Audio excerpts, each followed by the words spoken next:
I want to say welcome to everyone to our special ITEST seminar. Our topic today is the screen time during COVID-19 and beyond.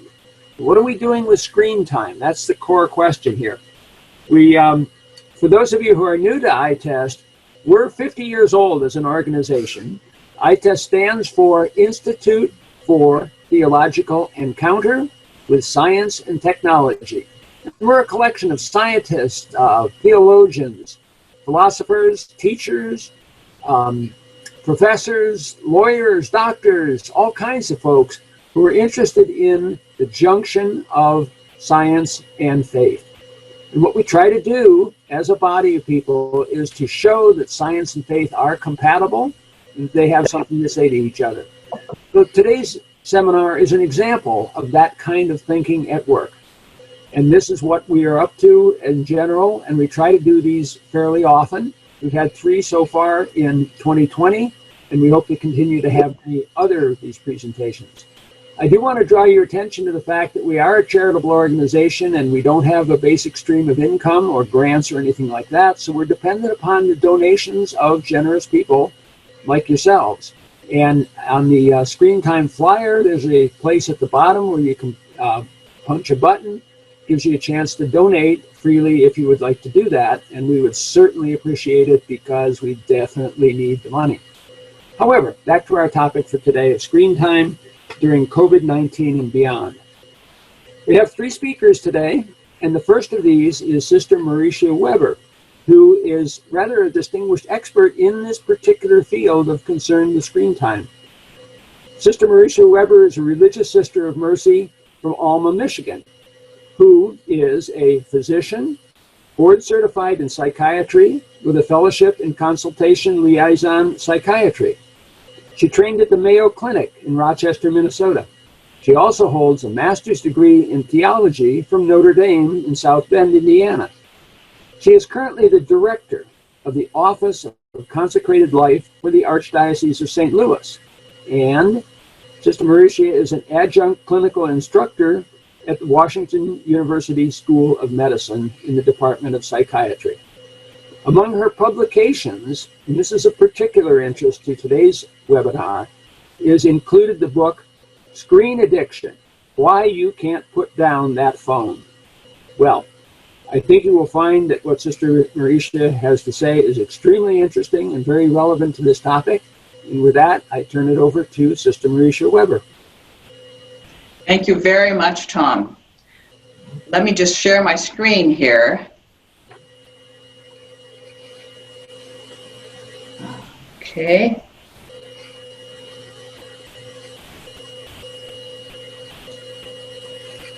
Okay, excellent.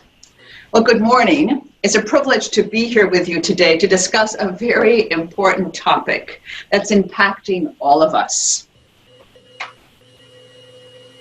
During this pandemic, over 3 billion people from around the world have spent the past 2.5 months in lockdown. And over 90% of the student population was mandated to leave their schools, quite historic, in order to switch to online classes from home. As a consequence, in just the span of a couple of weeks, the internet became a critical tool for access to education, workflow, worship, social interaction, and entertainment. With more than 130 countries initiating restricted movement to contain the spread of the coronavirus, persons in digital space has never reached such astronomical numbers. In this presentation, I'll discuss what researchers are saying matters most when accessing screens, nuance these factors with insights gained from our COVID experience, and consider detrimental effects of early exposure to digital devices on children and teenagers that were present pre-pandemic, still are present, and will likely be present post-pandemic. I'll close with how to place our increased reliance on screens in right balance with our life values, that is, our relationships with one another and with God. First and foremost, I want to say that the Catholic Church embraces all that is good in the new internet technologies and seeks to engage with persons using these media technologies as a means of inviting us into deeper relationships with Jesus Christ. Pope Francis once said, "The internet is something truly good, a gift from God." But he also cautioned that the high-speed world of digital social media needed to be a calm reflection of tenderness if it was to be a network, not of wires, but of people. Prior to the pandemic, educators and mental health professionals focused primarily on the amount of time kids and teens were on digital devices. In the midst of this pandemic, we've realized that a more useful and accurate parameter to be attentive to is the content of the screen material being accessed. Now, appropriate limits are still to be considered, but with the shelter-at-home mandates and the shift to online classes and workflow, it's not just the time on screens that are most important to monitor, but what we are engaged in that plays a significant part in our overall well-being. Well, with this requirement of ongoing social distancing, we're being asked to intentionally avoid in-person interactions that are normally considered so essential and so important. All the while, screens and technology are becoming more essential to our daily lives and communication. We can and are making this COVID-19 epidemic an opportunity to more conscientiously use screens in a healthier manner. And I'll cite a few recent examples that have evolved and actually just exploded in the past couple of months. So through education through screens is already a familiar space for children and teenagers, as most schools have moved to providing their lessons through technology while these buildings are closed. There are educational offerings for people of all ages, apps for learning a language, and myriad tutorial videos on YouTube. During our 2.5 months of lockdown, we've been gifted with hundreds of live stream masses. Talk about purification of the internet. Hundreds of thousands of masses being offered across the globe and persons participating. Live stream and masses. There's been no time before that digital space has been so flooded with masses.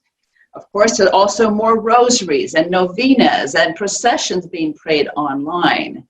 In fact, more persons are participating in Mass via live stream than were attending their local parishes before the pandemic. So parishes, thanks be to God, are reopening gradually, but many parishes will continue to live stream Masses, making the graces of spiritual communion, an ancient grace that God gave us through the beauty of the Incarnation, available to so many people around the globe on an ongoing basis. Again, a tremendous good that has evolved from this pandemic that never was present before just 2.5 months ago. On thousands of Catholic websites now, we find free offerings of sacramental preparation materials, documentaries, books, audio talks, from leading Catholic experts that enrich our understanding of the faith, as well excellent Catholic books, movies, children's programming are available now free of charge, which is again a historic thing, and have been accessed by so many persons. Now, of course, all screen usage does not need to be educational, and so it's important to make use of technology to connect with others. Remember that key person of connecting with others. So we have now so much access with a video chatting app such as FaceTime or Zoom, which we're currently using now, Skype, And they've been tremendous tools to allow persons to visit family and friends and for classroom study. A relatively new video calling app is called Caribou, and it integrates children's books and activities into video chatting for children with other adults.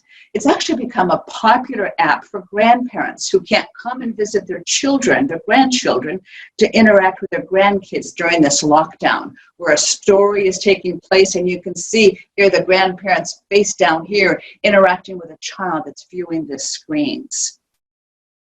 Now, while online instructions are not as ideal as meeting in person, these apps have softened the reality of not being able to visit family, especially elderly in nursing homes, or not being able to go out with friends during this time of shelter at home and social distancing.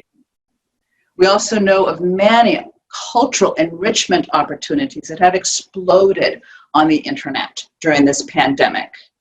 Artists and symphonies are live streaming their concerts. Museums and art galleries, zoos and natural parks are now open to virtual attendees.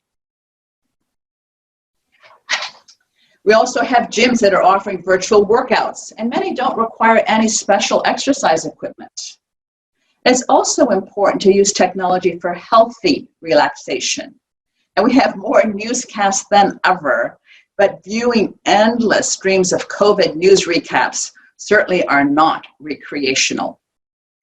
Some families have opted to let their kids engage in games that promote creativity, and more are becoming available online. Now, some virtual games also can be turned into group activities. Again, more creativity is emerging from this pandemic, allowing persons to stay connected with their friends and family through online play. You know, it's also been felt that it's very important to have healthy routines. And I think this has been quite an adjustment with the pandemic.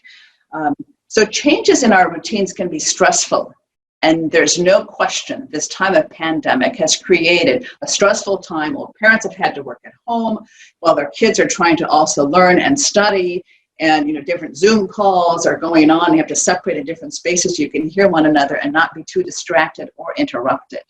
So we know that routines help create a sense of order to the day and can offer reassurance in uncertain times. All children, including teens, benefit from routines that are predictable, yet flexible enough to meet the individual needs. So please create a daily schedule for yourself and your kids and place them where they can each be seen. For example, getting up, getting dressed, having breakfast at the normal time. Decide where everyone will do their work most effectively without distractions. And be sure to include breaks from telework or schoolwork to relax, to connect with one another. It's recommended that for younger children, 20 minutes of class assignments followed by a 10-minute physical activity might work well. And for older children and teens, to be able to focus on for longer stretches certainly is expected, but also take some breaks. And include, in your own work hours, what works well for your children. Show them that you're at work so they understand when you need to be quiet so that they can also let you not be distracted during that time. So there's a need to create and prioritize goals, tasks, and deadlines. You need to help your children do likewise. But at the same time, more and more families have an opportunity and taking the opportunity to have dinner together, which was happening less frequently due to the very busy schedule of sports and other activities that both parents and children were engaged in. And then discuss how the day's going. Enjoy more family time in the evening, exercising together, reading, playing a game, watching a movie. It's also very important to stick to normal bedtime routines during the week so that everyone gets enough sleep. I'll underscore, though, there's been kind of a shift in just not the time factor. Limits are still very important. It should not push out time needed for family connection, sleep, nutrition, and physical activity. So it's important to make a plan about how much time kids can play video games online with friends and where their devices will charge at night. because overuse of screens can have adverse impacts on young brains. So it's essential that during these special circumstances to be extra careful when it comes to the little ones. It's also important to take care of yourself physically. Your own proper nutrition, your own sufficient exercise and sleep are key to your mental health, as you have added stress in trying to maneuver kids during the day at home while you're also trying to work. Emotionally, find ways to decompress and take breaks. And if more than one parent is home, and if it's possible, maybe the parents can take turn watching the kids, giving them breaks. And spiritually, take time to pray individually as with a family. Remember, you're not alone in this journey. Check in with other parents to see what they have found to be helpful and effective, or ask if they need help. Share the concerns that you have and some of the useful hints that you've learned. It's important that we all work together as a community for the good of children and of families. So with these general rapid changes that have occurred since the pandemic, I'd like to now consider screen use behaviors that were present pre-COVID, are currently present, and will likely be present post-COVID. So before the pandemic, there were statistics that looked at how often Americans check their phones. Now, this is not with a particular goal in mind, but it said that adults check their phone 47 times a day. And they check their phones about 50% in the middle of the night. And those who are between 18 and 24 check their phones an average of 82 times a day, and 75% of these teens and young adults check their phone in the middle of the night. That's quite a few times. Monitoring the Future is a foundation that's been funded by the National Institute on Drug Abuse, and they have asked kids thousands of questions since the early 70s, mainly high school kids, and now they've shifted to doing junior high school kids more recently in the 90s. So they've been looking at the number of hours teens and young adults actually access their digital devices. So they say that the average is 2.5 hours a day texting on their cell phones, 2 hours a day on the internet, an hour and a half a day on electronic gaming, half hour on video chatting, and that's 6 to 7 hours a day, but this is just for leisure time, not educational purposes. And this seems to have very little based on family backgrounds. Now, of course, some families have done more than this, but this is just kind of the average, and this is the latest study. So like they go back to 2015, as you see, and it's probably a little higher now, 5 years later. They also have found that toddlers are not exempt. There's an American Academy of Pediatrics study that looked at the age that children or young infants begin to interact with digital media. And they found that the average age was, guess what it would be? I know you're all on mute, so if you were live, I'd be able to interact with you a little bit more. But they found the average age across America was 4 months of age as the average time that children begin interacting with digital devices. That's very, very young. And that 44% of children under the age of 1 used a mobile device on a daily basis to play games, to watch videos, or use apps. And this percentage moves up to 77% in 2-year-olds. So what are some of the effects on human behaviors related to the growing frequency of media use in teens and kids that has been present for us and will continue to be present with us even post-COVID?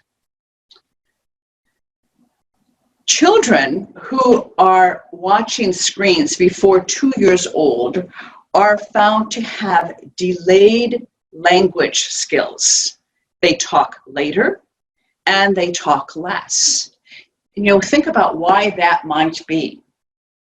Mainly if they're on their screens before 2 years of age, so much of that comes to the screens to them is passive. So it's a passive reception of a lot of visual and auditory data that many of them, especially if they're under 1, can't even cognize, they can't even integrate this information. But it's not engaging them in speaking to another person, most typically the parent if they're that young, and then kind of having turn-taking or exchanging and learning to imitate, what they're learning. And so that's kind of missed with the digital devices being so available to young children. There are some things that are called mirror neurons that are in the brain where the child, and this is also true with primates and actually some birds, where you imitate. And so you can see a child that's very young imitate a facial gesture that a parent has made or a sound. Some of that is missed with this early exposure and maybe high number of hours to digital devices in young children, because it doesn't stop to have the child that begin to imitate. That part is missed. So consequently, we're seeing these young children talk later and talk less.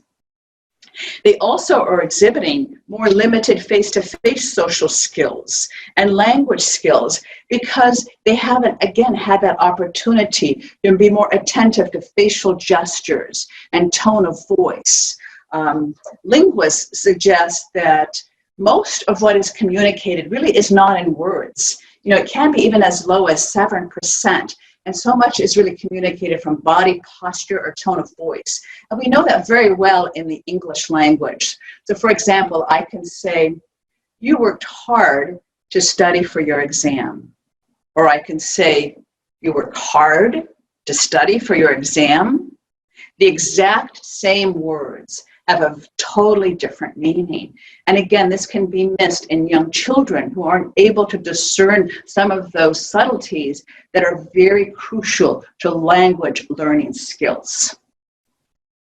Not surprisingly, teachers also describe a decline in the quality of written communication because so much is online and the typing and the spell correct, or especially just the language of the shorthand language that's involved with texting. Children now sometimes describe feeling bored when reading an actual book.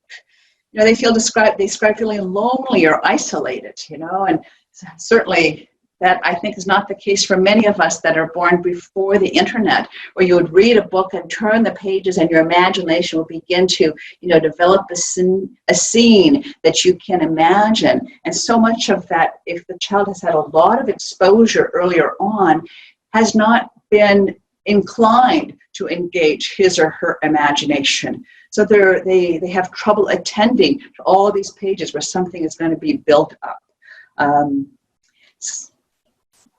And then where there were classrooms where cell phones were permitted, some of the students, I hear teachers say so often, were much more interested in paying attention to their cell phone than what the teacher was trying to teach them. And they felt they had to be more entertaining, which can be, trying and exhausting for teachers.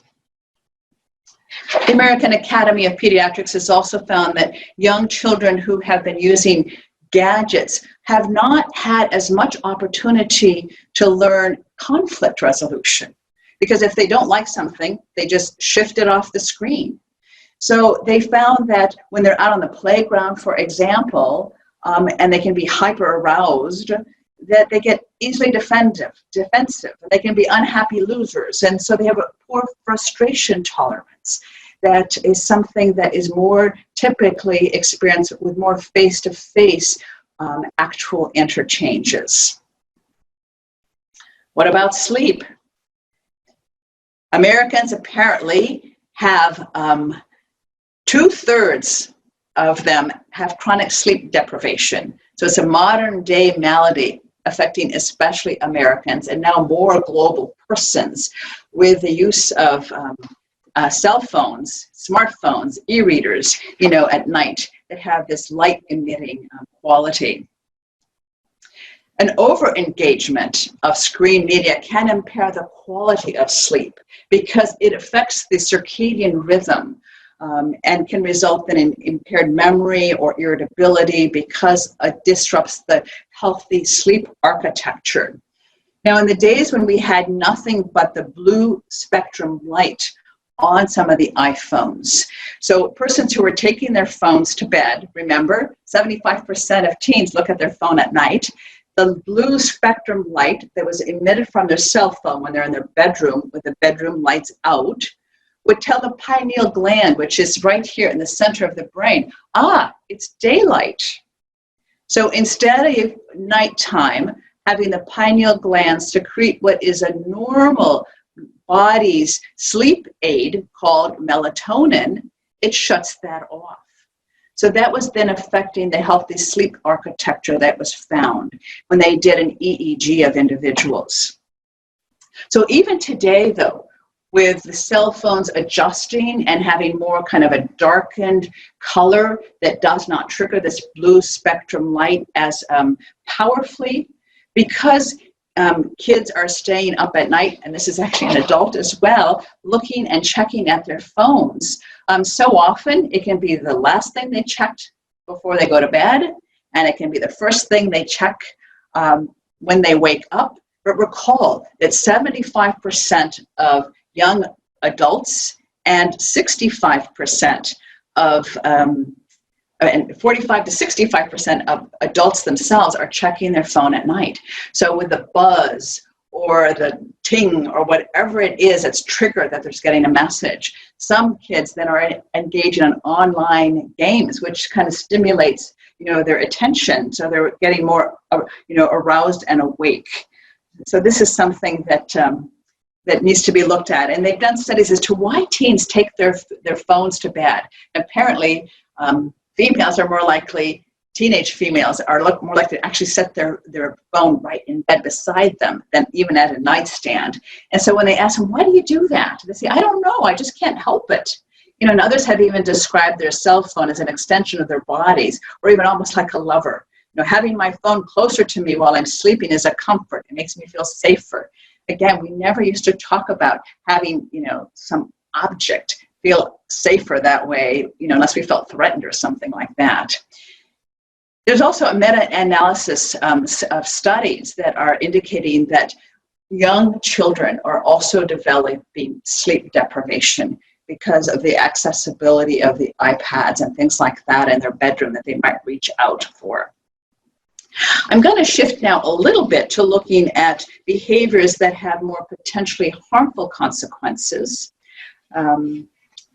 And that is sexting. Now, as you know, sexting is either sending text or posting nude or semi-nude texts or videos of themselves.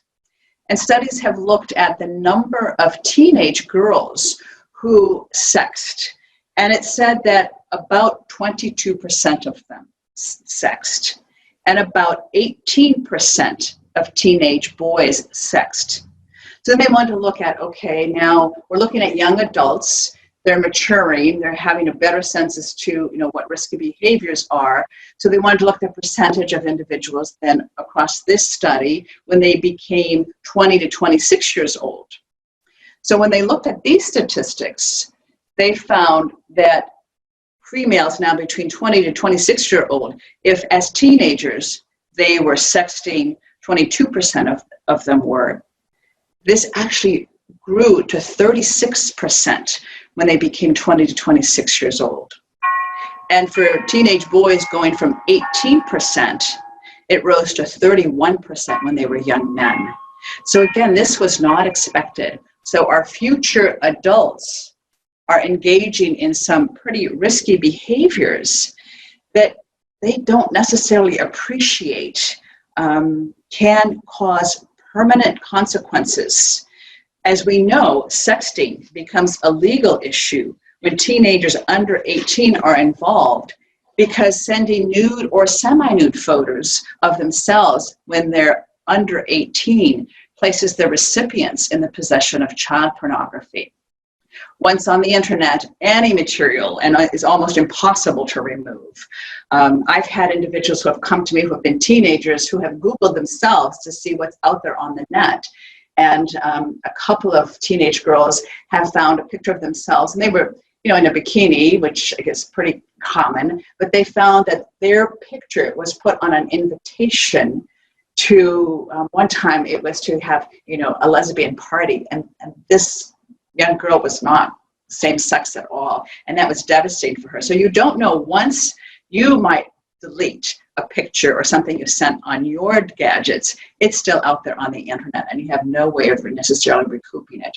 We're also finding that college applicants and prospective employers are now looking at what an individual has posted. And so if there's difficulty to decide who they might hire or who they might accept into their university, a profile, that may suggest poor judgment can be a red flag and eliminate that individual from being selected. We also know that cyberbullying is on the rise. 20 to 40% of adolescents report having been victims of cyberbullying, and 25% of them repeatedly. And teens, don't often want to talk to parents about being cyberbullied. So I really recommend that you talk to your children about this, let them know that you're there to help them, but they're reluctant to talk about it because the difference between cyberbullying and actually bullying, which had been more typical in the class, on a school grounds, for example, or in your neighborhood before the internet, is if they tell you about cyberbullying, it might mean that they have to give up their cell phone, which they don't want to do. So they can't get away from it like they could when it was actual face-to-face bullying. And this makes it more tormenting for individuals who are suffering the cyberbullying. 50% of adolescents don't tell their parents, and as you might imagine, some of this attack, and you don't even know necessarily who is cyberbullying you, maybe somebody you don't even know, has resulted in more anxiety and sometimes self-harm behaviors and suicidal thoughts. So again, talk to your kids, your teens, that they can talk to you about a plan as to how to address this, so they're not left alone with it. We're also seeing an increase in sex trafficking from the internet. Predators gain access to teens and children through social networking, chat rooms, and most of the victims are between 13 and 17. And we know today, especially since the online is so available, that sex trafficking is a growing industry now only behind drugs and weapons. And because sex trafficking and drugs are so conjoined, it's almost become like a second most lucrative business. Very, very sad. So it's important to educate youth about protecting themselves from exploitation. And again, even though they take down one of these sites, it's so easy to build another URL and bring up another site. So it's like chasing something that you can't really necessarily locate. So it is a difficulty, and this is where education is really key. Now, in the past couple of decades, we've seen a lot of access to all kinds of websites, and I've been looking at these kinds of behaviors for a couple of decades, and regardless of when I research, one of the most popular search topics remains sex. And these are older statistics because they can't keep up with actual accurate numbers, but it'll give you a sense that it's still very high. So 68 million daily pornographic search engine requests, 40 million adults daily view regularly internet pornography, 10% admit to an addiction to internet pornography. So somebody who's admitting to addiction, it's much lower because most persons deny if they have an addiction. Pornhub is a video sharing site that received 2.4 million visitors per hour in 2016 alone. And that daily visits now exceed 100 million. So to kind of put it in perspective, this is the combined populations of Canada, Poland, Australia, who visit Pornhub every day. So it's a very common one. And 64% of college men and 18% of college women spend time online for internet sex every week through some of the webcams. And so I've heard individuals describe concerns that they're in the university stalls and then all of a sudden they click on something, and so they're engaged in online sex in public places. It certainly was not behavior we saw before the internet became available. Now, when you think, if the internet became available to the general public, they say about 1991. So in the span of, some 30 years, it's amazing the behaviors that have evolved that weren't present before the availability of this wonderful tool that also has a downside. It's also said that over half of the divorces involve one person who has an obsessive interest in pornographic websites, and that persons who recover from internet pornography report being more social, less anxious, have increased productivity, and a greater desire to engage in real-life romantic relationships. So I'm here to tell you, internet pornography addiction is very, very treatable. But the sad thing is when you look at what it robs persons of, social, being less anxious, increased productivity, engage in real-life romantic relationship. So it's caused so much trauma to persons who have gotten involved. What about youth and internet pornography? About 90% of children between the ages of 8 and 16 have viewed internet pornography, and 28% of them, have unintendedly been exposed. And it's said that youth have more access to internet pornography in 8 hours than their great-great-grandparents had access to in their lifetime. So we also know that it's touched a very small young age demographic. When I first was doing this research, first age of exposure was 14, then now supposedly it's 11. Many sites are citing 9, 4 or 5-year-olds I'm aware of get exposed to it. And then you can find almost anything. So 28% of boys and 18% of girls have viewed sex with animals online.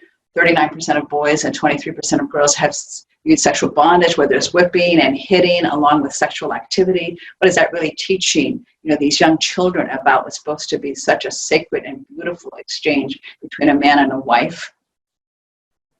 Also, many of the pornographers buy up URLs or name them things that kids might be accessing, like Pokemon or Action Man, to appeal. And then when a child then clicks on that site, it actually becomes a pornography site.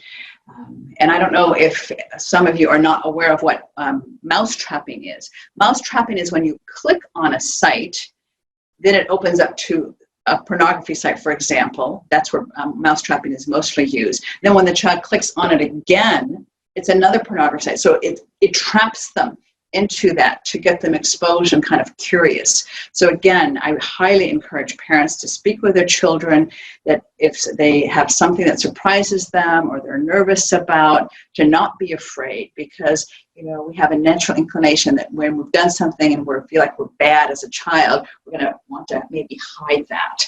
So please speak with your children to educate them about some of the very wonderful uses of internet, and then some of the detrimental uses that are also out there. Today, there's a group of individuals suffering from an addiction that did not exist before the internet came into being, and that's teenage boys. Never before the internet was a whole section of a certain age group that developed an addiction. But 30 years ago, we didn't have all these teens addicted to something. There's a small minority that might have been addicted to street drugs, but now there's a whole cadre of individuals who are teenage boys who have been addicted to internet pornography, and also there's a growing number of teenage girls. I'd like to shift now a little bit to looking at the effects of electronic media that are signs and symptoms that we all might be exposed to. This is a study done in 2017 by the American Psychological Association, and it found that the more persons described accessing social media sites, the more they described feeling stressed out. And you'll see here on the screen that the ones who access the sites more so are the younger generations. And it's interesting because even they self-report, I worry about negative effects social media is having on my physical and mental health, but they still are using. So they're aware and they have a concern, but they're using. And they also have seen this also with teenagers. This is a study on teenagers, not just young adults. So the more a teen is using their cell phone, the more they describe feeling anxious. And this has been kind of a quandary, which has motivated many more studies to look at why this is the case. This is another study by the Youth Risk Behavior Survey looking at teens, and their study demonstrated that those who spend more time on social media, gaming, texting, and video chatting on their phones exhibited more anxiety than those who played sports, went outside, attended religious services, and interacted with real human beings. So again, the more actual social exchanges resulted in teens describing less anxiety. Again, something that was not expected. And these devices have spawned some novel 21st century neuroses, something called FOMO, the fear of missing out. So for all the power of these devices to link persons day and night, social media has exacerbated the age-old concern of especially being left out. So this fear of missing out is affecting self-esteem and contributing to feelings of inadequacy. And the data from these surveys are stark. The number of teens reported, "I feel like I can't do anything right," reached an all-time high, zooming upward after 2011 in 8th, 10th, and 12th graders. So social media may play a role in these feelings of inadequacies. So it doesn't mean that individuals who are using, are going to have this problem. But I think that what we're finding is that kids who see all these fun posts and everybody's having a great time, that then they miss the reality that the day in and day out of their friends, or those that they really are calling friends but they don't actually live near, maybe are also having difficulties. So it gives a skewed perspective of what the day-to-day life is of some of their younger friends. When did the iPhones come out? Again, that was around 2007. So how much iPhones have changed our global culture in just 13 years? What's at stake here is not just adults experiencing depression, but we're seeing more individuals who describe feeling depressed. Now, in part, there's a greater awareness. It's much more socially acceptable to talk about being depressed. But remember, there's more anxiety and depression that we're seeing in a younger population that are moving into adult life. And this is very significant as a psychiatrist, because we do know that once you have a biochemical depressive episode, you're 50% times more likely to have another depressive episode later in life. So we mental health providers are really looking at this and how to address this reality. Also, depression and anxiety have many causes, and too much technology is certainly not the only case. But it seems that teen depressions and suicide have skyrocketed since 2008. Again, when did the smartphone and iPhone come out? 2007. So it seems to have contributed to a perfect storm on human behavior of a magnitude that was not seen like this before. So we also looked at changes in behavior and in attitudes over generations. So if you look at Gen X, those born between 1965 and 1979, when they were ready to get their driver's license, they turned 16, they made an appointment at the DMV the night before, got up early, wanted to be there before DMV opened so that they can get their driver's license and enjoy their newfound freedom away from mom and dad at home. Apparently, not so with iGens that are born after 1997, who would have turned 17 in 2003. Studies are showing that 1 in 4 teens do not have a driver's license at the end of high school. Again, a shift in generational behaviors. They're also finding that these individuals are less likely to leave home. Why? Because the comfort of their bedrooms allows them to do what? Hang out with friends. They don't need to leave the house to hang out with friends.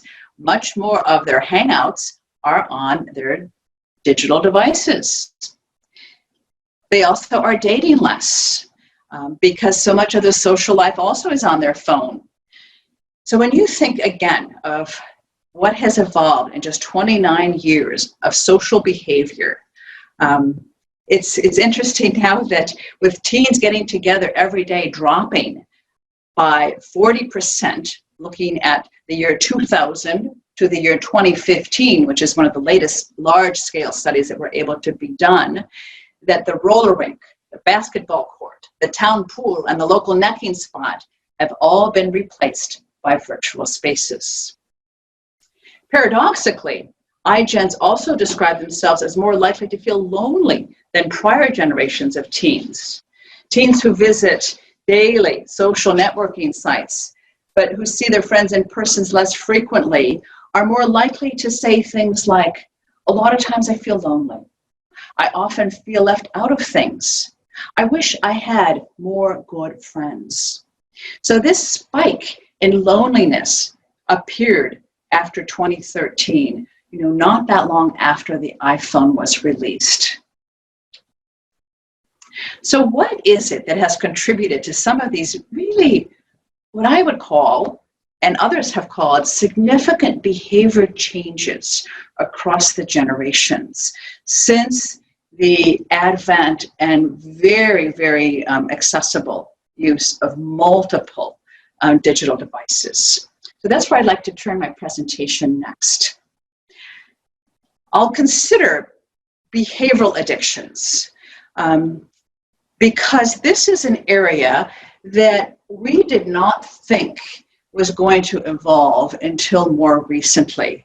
In the past, we thought more of an addiction having to do with a drug or a chemical. For example, if I've never had any alcohol, I have one glass of wine and I feel a little tipsy, and then I can have a glass of wine every night, but it might take me then 2 weeks before I feel tipsy because I've developed a tolerance. So I'm showing kind of signs of tolerance, and if I really move along, I might withdraw. So that we saw more with chemicals, but we never anticipated that something that would affect our eyes, our most sensitive sense that we have, could contribute to an addiction with its overuse. So it's something now that is looked at, demonstrated, talked about, and having recommendations made about with some of these digital devices. Again, I'll underscore, not everybody develops an addiction. So overuse and hyperarousal, though, has contributed to an addictive quality, and I'll describe neurophysiologically how that has happened and affected our brain functioning. But first, some basic overview of our high school physiology and neurology. So our brain is packed with 100 billion cells, and there are said to be over 100 trillion operations per second. Well, my goodness, if somebody doesn't believe in God, here I am standing here, the cilia in my ears, are moving, and the little drums, in my ears are moving, my heart is beating, my liver is processing things, all these things are going on, and I have nothing to do with it in many ways. So we are made so beautifully. God has created this so, so beautifully. So here's then the picture of a nerve cell. So what you see here, this is where the nerves connect, one at either end. And then this is very important here. It's called the myelin sheath. And it's kind of like fatty tissue that's around the nerve that allows the neurotransmitters and neurochemicals to pass between one nerve cell and another. So the myelin sheath is almost like an electrical cord. So it's the plastic around an electrical cord that keeps the wires then traveling in the direction that you want them to travel, so the messages travel in an appropriate fashion. Somebody who has myelin sheath disorder, for example, would be like somebody who has multiple sclerosis. So they have a breakdown in their myelin, and so messages go in different directions. And that's why, they may want to walk, they have trouble walking. So that's how important the myelin sheath is. And this is a picture of the lobes of the brain, and the prefrontal lobe is very important. It sits actually on top of our eyes, and it's responsible for reasoning, planning, the pause, the ponder, the integration of an action. So it's something that we learn. It's something that we learn with age and learn over time. This right here is a picture of the brain under construction. You see the myelin sheath here is thickening, over time as the connections come together. And then what is unnecessary is pruned. The central nervous system is very, very efficient and effective. And the way the brain works, and actually so much of our body, is we use it or we lose it. So connections that are most frequently connected and used become more efficient, and the connections that are not become, get removed. So for example, do you remember first learning how to ride a bicycle? You kind of teeter back and forth, until you fall off your bike, and then you keep working at it, and you become more efficient and effective. Well, all this teetering back and forth that sent out messages in your brain then get pruned back, because as you get more efficient, then those are the pathways that become more developed and stronger. I remember when I was going to medical school at Michigan State University, whenever they pulled up a building, they never laid down the sidewalks until they let the students walk in all the entrances of the building. Then the kids created a rut in the dirt. That's where they laid down the sidewalk, because that was the path that was most trodden. So again, our brain pathways, they get developed in kind of a similar way. And this is the example here of a child learning how to walk, where repeatedly doing the same thing then becomes more efficient. And this is what neuroplasticity is. So it's one of the factors that also contributes to some of the problems, that if we do things more and more that are detrimental, that neuroplasticity will begin to shift some of the working of the nerves and the pathways to the nerves in some of those areas. So this is a picture of half of the brain, and I want you to really look at a couple of important things. This is called the reward center, or the pleasure center. This is the nucleus accumbens and the ventrotegmental area, which produce dopamine, which are considered the pleasure hormones. And there you see how they're in the center of the brain. And then you see how far you have to go to the prefrontal cortex here, that you have to travel it, so you have to use it. This is the pause, the ponder, the plan. So this pathway needs to be developed. And this right here has a very important function. It's important for self-regulation. So that's this light green pathway here that tells this particular part of the reward circuit, no, you've had enough. We're not going to stimulate more dopamine here to create some pleasurable activities. So this is very important. And the amygdala here is where memories are stored. It has to do with the five senses. So people who create and refine technology really are very good at what they do. And some 39 years ago, a psychologist published his result on pigeons, demonstrated that more dopamine is released when the reward food pellets are deposited at unpredictable times. So more dopamine is released. So it triggers more that reward center in the brain. Now, Mark Zuckerberg was also aware that this was a factor. So he asked his web designers, at the time they had over 200 million users, to test the like button. So they found that when persons were wondering if somebody's going to like their post, that more dopamine was released, and they would want to then check it. Before, as you recall, Facebook was a passive photo album of where you had the person's picture and then a little bit about them. But once they looked at that, it didn't draw them back to it. But once the like button came, did somebody like my post? Or, somebody did like the post, and so they wanted to post again and see what somebody else might put. So it drew persons to want to check their Facebook much more frequently. And so many others of the digital devices now have some of these like buttons. But then now when you add the cues of a tweet or a ding when a post arrives, it kind of amplifies, this wanting you to check your phone. Remember Pavlov's dogs? How he put down food for the dogs and rang a bell, put down food for a dog and rang a bell, put down food for the dog, rang a bell, and then rang the bell but didn't put down food. And what did the dogs do? They salivated to a bell.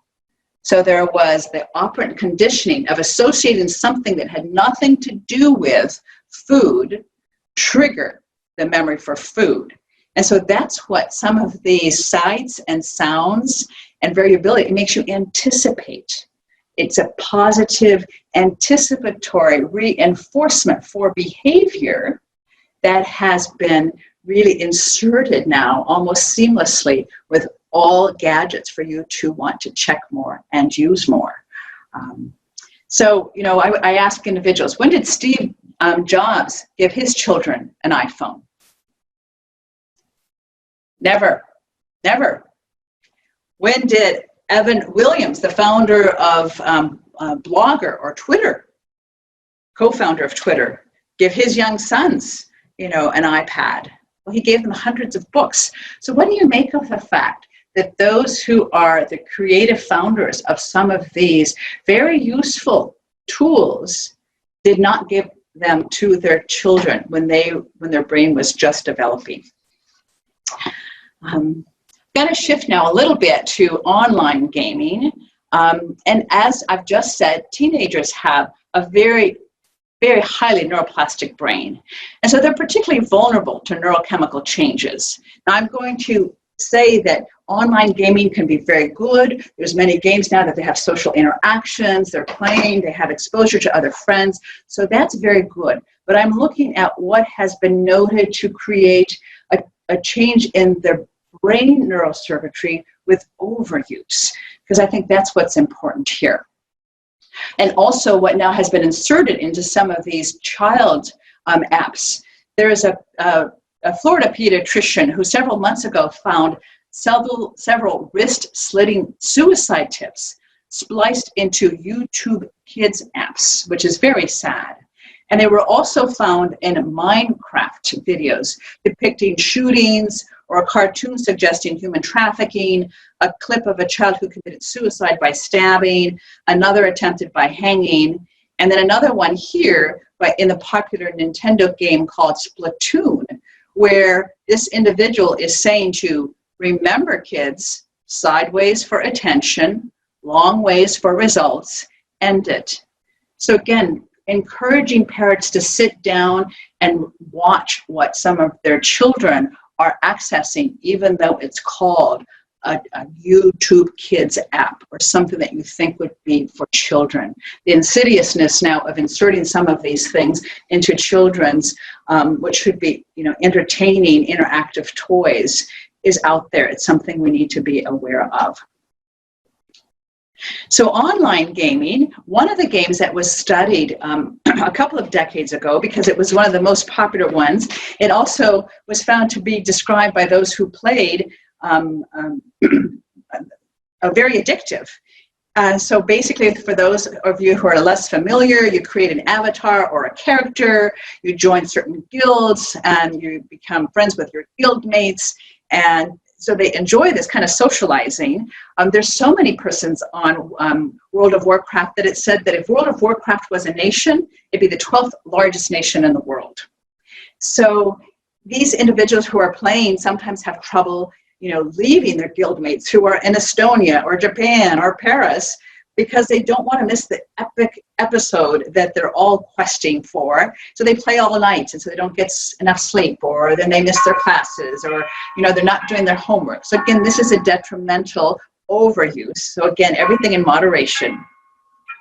And so then they have found that this has created this behavioral addiction that I talked about. So much stimulation then comes to that reward center of the brain that it's stopping the regulatory function of our prefrontal lobe to say, okay, we're not going to keep stimulating dopamine here to, get you to be active. But this excess stimulation, is fatiguing, is what it actually is. This is a diagram here where, remember the nucleus accumbens that produces dopamine. This is the reward stimulus. So they're playing a game, for example, excessively, goes through the visual parts of the brain, and then it says, okay, create more dopamine, let it out. But it's almost like too much dopamine makes those parts of the brains become like an oversaturated sponge. It begins to drip with water that it can't any longer take on more. So in the other parts of the brain, they begin to experience withdrawal. So you have this craving, withdrawal. So then they begin to develop, what's a symptom of withdrawal? Anxiety. And if that keeps going, then you just feel kind of irritable and agitated. So then they begin to use some of these gadgets to relieve the withdrawal symptoms. So they go back and use, not because they're necessarily having more pleasure from it, if they've gotten caught in this kind of addictive cycle, but to relieve some of the uncomfortable feelings of withdrawal that they're experiencing.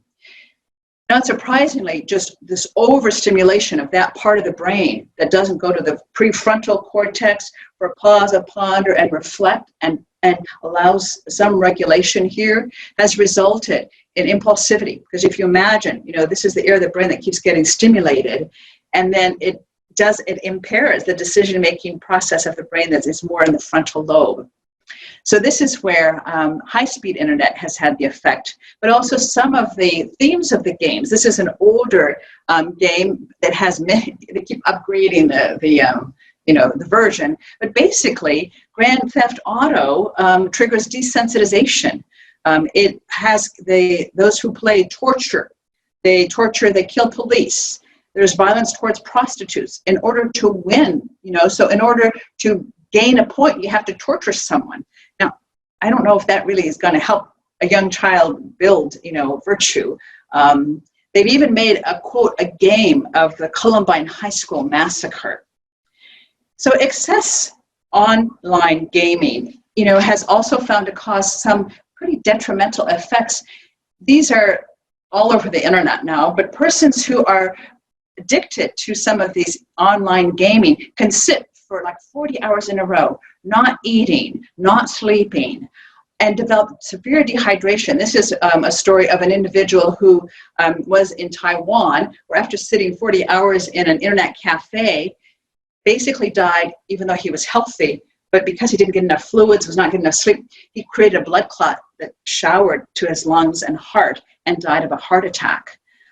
This is somebody in the UK who had a thrombus or blood clot thrown to his heart and died. And his father, when he was interviewed by the local newspaper, said, my son lived for his Xbox. I never dreamed that he was in any danger. So some of these excessive overuses of these games has created what is called the Internet Gaming Disorder as a proposed diagnostic criteria for the latest diagnostic and statistical manual that's used by mental health professionals. And it was put out in 2013. So they're looking, but if you look at some of the symptoms, there's preoccupation, there's withdrawal, unsuccessful attempts to control, a lot of the exact same addictive behaviors that you see that were more typically seen with drugs and chemicals. Now we're seeing more and more with behavioral addictions.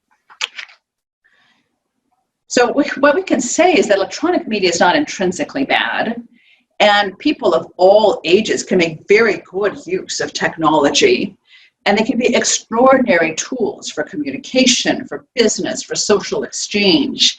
But the issue is how much gaming or emailing and how much Googling is too much for the mind. For the developing brain, as well as for a mature one. So we need to discover what is our optimum level of brain stimulation at every stage of life. And although scientists have not yet determined the specific answers to these questions, we do know that a limited amount of electronic media may enrich minds and improve certain forms of cognitive performance, while too much can lead people to become unresponsive to the real world around them. So media is here to stay. And so what can we do to calm our hyper-aroused minds, to address media that we may not be aware is rewiring some of the brains and has contributed to a decreased capacity for self-regulation and maybe contributed to an addiction to electronic media? I want to say that we don't want to generalize. Each person is unique. We're made in God's image and likeness, and yet the effects of media are contributing to some challenges in our desire to intensify our prayer life and our relationship with God and one another. So I think it's very important that we quiet our minds. And studies have shown that there is benefit to silence in our life. Silence is said to help build the brain. Researchers have done studies looking at rats, for example, and their activity, playing different kinds of music, but they left the electrodes on and they found that while things were silent, that it prompted, the generation and the differentiation of the neurons that regulate memory. So 2 hours a day of silence prompted cell development. Silence also we need for reflection. We need those quiet moments in our day, in our world, to absorb and integrate things that have come to us. It helps us reduce stress. And noise, we know, activates the stress hormones. It's found that children who live with it in very noisy settings, they did a study in Germany next to the Munich airport, and those kids who were constantly around noise and using devices actually developed high blood pressure a little bit younger and more frequently. Also allows us to process information. We need a resting mode to process the events of our day through our dreams and stage 2 sleep, which is very, very important. This is Cardinal Sarah, who says that developing a taste for prayer is probably the first and foremost battle of our age. That's why we need some quiet. Our world no longer hears God because it's constantly speaking at a devastating speed and volume in order to say nothing. Modern civilization does not know how to be quiet. It moves forth in an unending monologue. There's a dictatorship of speech, a dictatorship of verbal emphasis without truth and without foundation. Quite often, truth is nothing more than misleading fabrication of the media. So how, to really attend to that quiet. So some suggestions here. Say no to notifications that are automated. There's not even put by a person. Remove social media apps from your cell phone, especially on your first page, because it's too easy to access them. Keep only necessary apps on your home screen. And use an old-fashioned alarm clock so you don't have the dings and the buzzes of your phone or the lights and being tempted to look at it. No phones in the bedrooms, in the chapel. Meal times, no texting or driving. Also, we need to renew some of the face-to-face ancient skills of conversational skills. Or handwriting, letters to slow down the mind, make you pause a little bit. Reading a book, an actual book, that's said to really also help develop that frontal lobe a bit more and develop your imagination. Outdoor work projects. And what are some other practical means? You got it, a media fast. Consider a screen-free day. Doing so is not intended to really punish you, as the kids might experience, but it's an opportunity to interact with others in new ways. Take time to reflect on your experience of a screen-free day. What did you notice? How did your non-screen day compare with the day when using screens? What did you notice when you were interacting face-to-face with another person, your family or friends? What were you able to do because you were not engaged in your screens? So we need to really, become aware of the talents we've received and of our frailty so that we can become more receptive to the actions of grace in our life. So Cardinal Sarah continues, I don't mean simply to not interrupt what someone else is saying, but an interior silence. Without silence, God disappears in the noise, and this noise becomes all the more obsessive because God is absent. So noise obsessing the absence of God. I thought was really a profound way to state this. So it's important to let the Holy Spirit penetrate the inmost regions of our soul, where the secret space God lives and acts. He works to us to achieve a union with him. As long as man has not come to recognize the great silence of God in the depths of his heart and to understand this mysterious place of the eternal in his flesh, he cannot get to a true spiritual and human transformation. So again, I keep saying good sleep, good eating habits, and also, exercise, social distancing.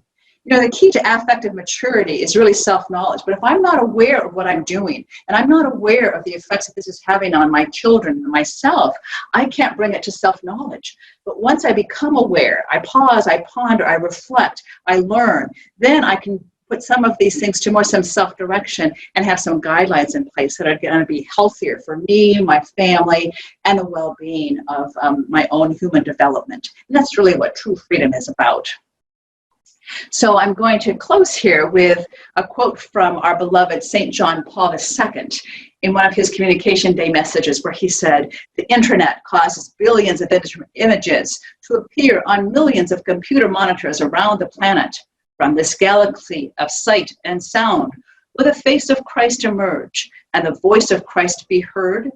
For it is only when his face is seen and his voice heard that the world will allow the glad tidings of our redemption. This is the purpose of evangelization. And this is what will make the internet a genuinely human space. For if there is no room for Christ, there is not room for man.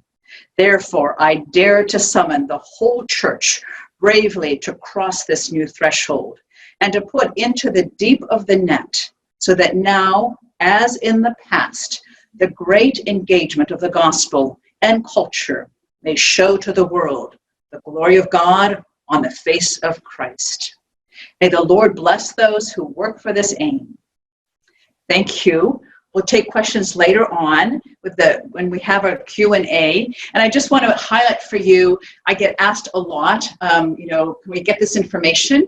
Thanks to En route Books and Media, Dr. Mahfoud. He has published a book that I put out recently called Screen Addiction, Why You Can't Put Down That Phone. And on that web page, but also I understand on this registration sheet, there is a 5-minute, 40-second video that animates. I go through how the brain works when it's overstimulated. And because I've been asked also to present at various groups, I've developed what is called a discussion booklet for adults, for parents, so they can look at this video and there's certain questions that are laid out that they can ask themselves in a group setting. Also, a discussion booklet for young adults and discussion booklet for teens that use this video that I have been told has been of help to other individuals. So hopefully it'll be helpful to some of you who are interested in taking this to your parishes, to your schools, to your own families. Well, thank you. I'm going to turn then this over to... Well, I'll come back in at this time, Sister Marisha. We have our next speaker is going to be Father Jason Signalness, and he comes to us from North Dakota. He's a priest of the Diocese of Bismarck in North Dakota. He's pastor of 2 small rural parishes. Now, Father Signalness is a 2011 graduate of Kenrick Seminary in St. Louis, right next door to the Regali Center where our ITEST office is located. His graduate thesis really was what brought him into the realm of interest that we're talking about today. That thesis was entitled Prophets on the Digital Continent, Magisterial Guidance for the Exercise of the Christian Duty to Evangelize Using Modern Social Means of Communication. Well, Father Signalness also holds an undergraduate degree in computer science from the University of North Dakota, and prior to seminary, he worked in the information technology field. The title of his presentation is The Social Media of a Country Priest. Father Jason. Okay, well, thank you. Thank you for the invitation. Let me get my notes on my screen here. I don't have a screen presentation to share with all of you, but I will be talking. Okay, hold on here 1 second. Here we are. Speaker view. Okay. Hopefully you can all see me and hear me. Yeah, so a few weeks ago, Dr. Sebastian Mahfoud, he asked if I'd be willing to speak for a few moments. In today's webinar, Dr. Mahfoud was actually one of my thesis advisors back at Kenrick Seminary in 2011. And the thesis was precisely on today's topic. So I assume that's why I've been invited to join you today. So Sister Marisha has spoken well of some of the, can I do this here? There, okay. Now you can all, I think, see me bigger. So Sister Marisha has spoken well of some of the dangers of screen time. And Dr. Mahfoud, I think, is going to talk about many of the benefits these technologies have for society. And considering my spot between these two speakers on the agenda, I decided rather than to repeat a lot of the same sorts of information that they've been presenting, because that's a lot of the same information that's in my booklet thesis, I thought I would simply instead try to back up what they've been saying by describing my own experience with the modern means of communication and social media. So a little outline for my talk today. First, I'm going to talk about my experience with social media and other communications technology before seminary. Then I'll talk about just a little bit about my experience in seminary and the writing of the thesis, that process. And then finally, my social media experience as a priest, as a pastor, under three headings: the bad, the good, and then the pandemic. So first, a little background on my experience before seminary. I've been involved in technology. I'm 41 now, but I've been involved in technology for a long time.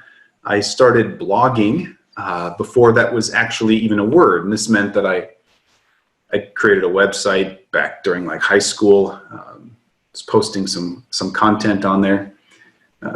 During high school, I was doing things like dialing into bulletin board systems with a modem. I was posting in Usenet forums, chatting on an IRC, internet relay chat systems. I remember going over to a buddy's house. He had AOL, which I didn't have at the time. So that was special. But here, I'm talking when I'm like 13 or 14 here. And Sister Marisha talked about the importance of parents watching what their kids are doing online. Even then, with dial-up internet, some of the things we were looking at and doing were not maybe moral even then. So this isn't really quite a new problem. But back then in the mid-90s, the World Wide Web, the internet, it was just really beginning. The first web browsers were starting to become available, but any web pages that maybe had a picture on them, for example, they were slow to download over modems. And you couldn't use the internet if somebody was on the phone, right? Because you had to share the phone line. So my point is, at that time, the internet provided us, with some limited access in text-based interfaces to libraries, maybe some simple chat applications and so on. You really had to be kind of persistent, patient, and kind of tech-savvy to find it to be useful. And even though as a kid, I really devoted a lot of energy to figuring it out, but the average Joe at the time really didn't. So, yeah. Then I went off to college, 1997 to 2001, studied computer science at the University of North Dakota. And I don't remember, dramatic changes during those years in the, social media, kind of media landscape, except I remember more and more institutions and businesses were coming online with an online presence, a static web page of some kind, for example. I remember distinctly discovering a new online bookstore, and that's all it was. And I used it to buy some of my textbooks. It was Amazon.com. The internet at this time was, was getting a little faster. People were starting to get broadband. It started to become a possibility in some people's homes. And yeah, that was during college.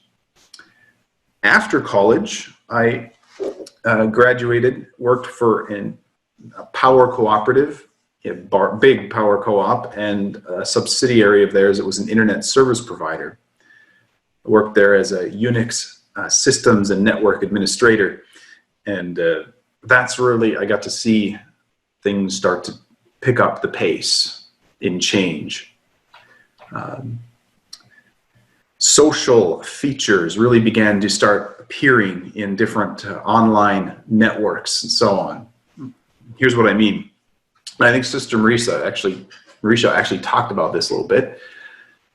Regarding video, for example, in the early 2000s, it was technically possible to download video or to stream it, use something like it used to be called Real Player. And it was hard, though, and it was a one-way experience. The video was grainy. It was kind of work to get it to work at all. YouTube hadn't come around, but when it did in 2005 or so, with YouTube, you could download or you could upload your own video if you had a digital camera, which not a lot of people did at the time. And if someone hated your video, social features started coming in. They could let you know that they hated your video. I was looking back, my first YouTube upload was like 12 years ago. It was at seminary. It was part of an assignment related to the Gospel of Matthew, and that video is still out there. So yeah, video, my time after college really started to become a possibility, and people started to be able to communicate and share their thoughts about videos. Also in the early 2000s, to back up again, it was possible technically to create a weblog, or a blog as it started to be called, where people could share text and photos of their own creation. But it took technical skill. Not a lot of people were able to do it.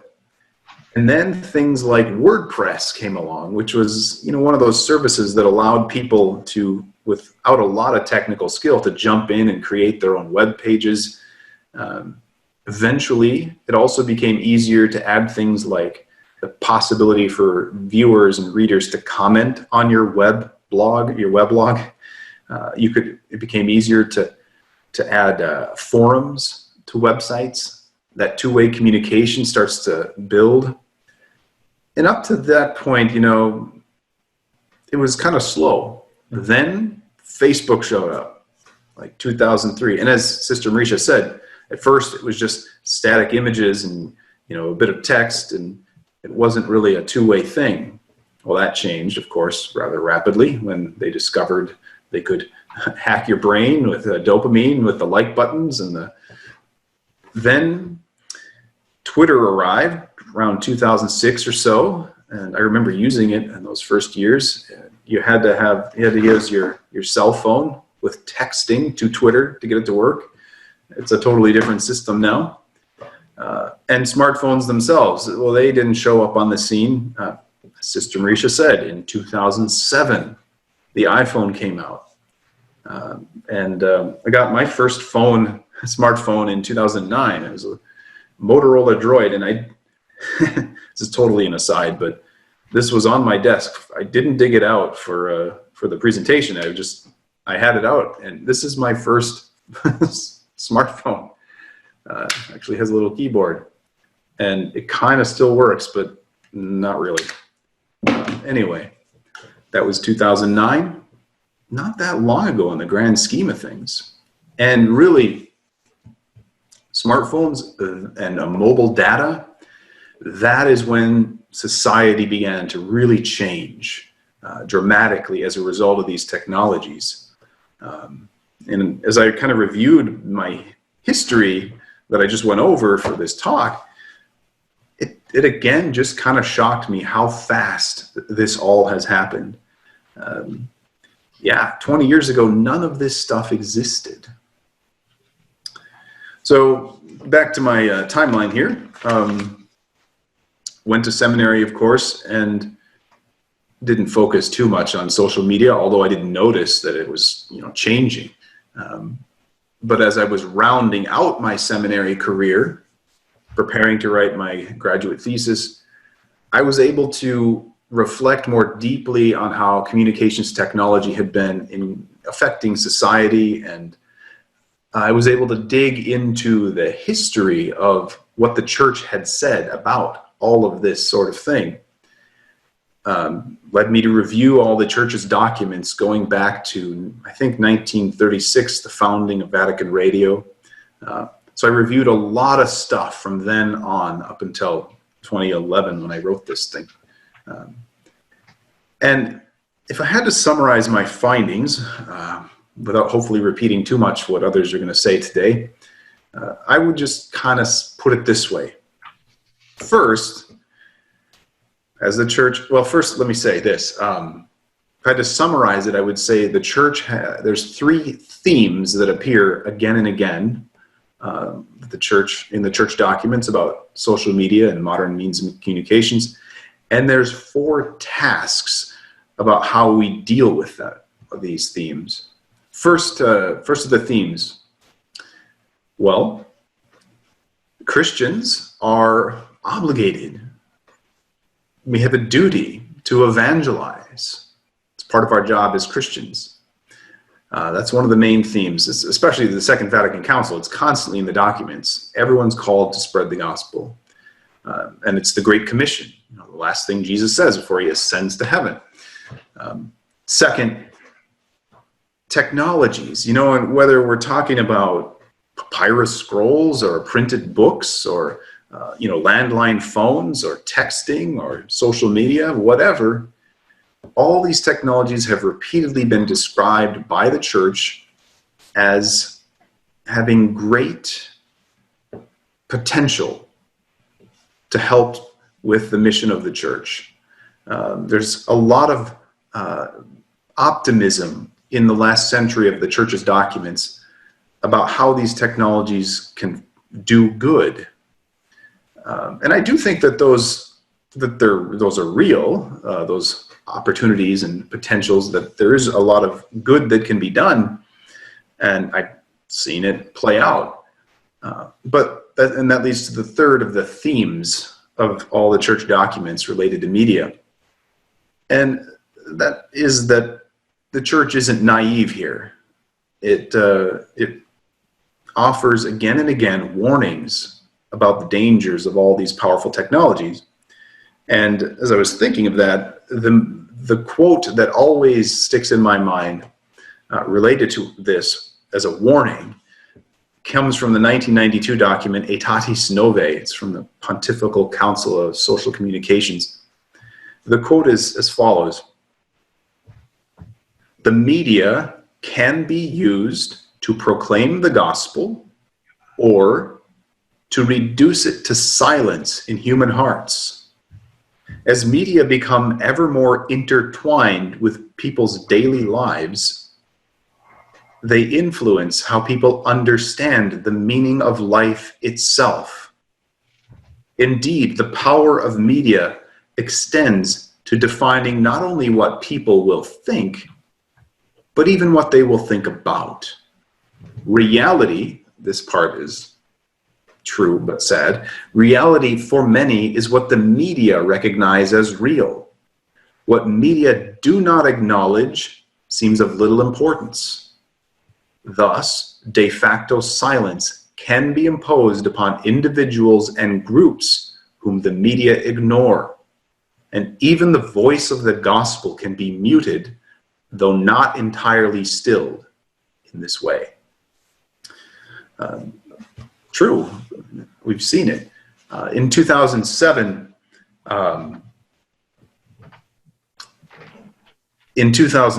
Pope Benedict XVI, in the 41st World Communications Day address, wrote that Indeed, some claim that the formative influence of the media rivals that of the school, the church, and maybe even the home.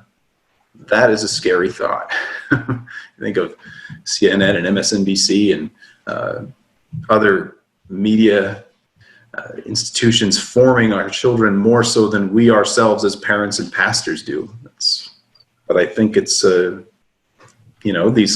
we've seen it play out in recent generations of Catholics. Statistics show they bail out from the church at terrifying numbers when they get to college, and I think it's partly because they've grown up in a world that's just saturated by entertainment and news, which is grounded in an atheistic and anti-Christian worldview.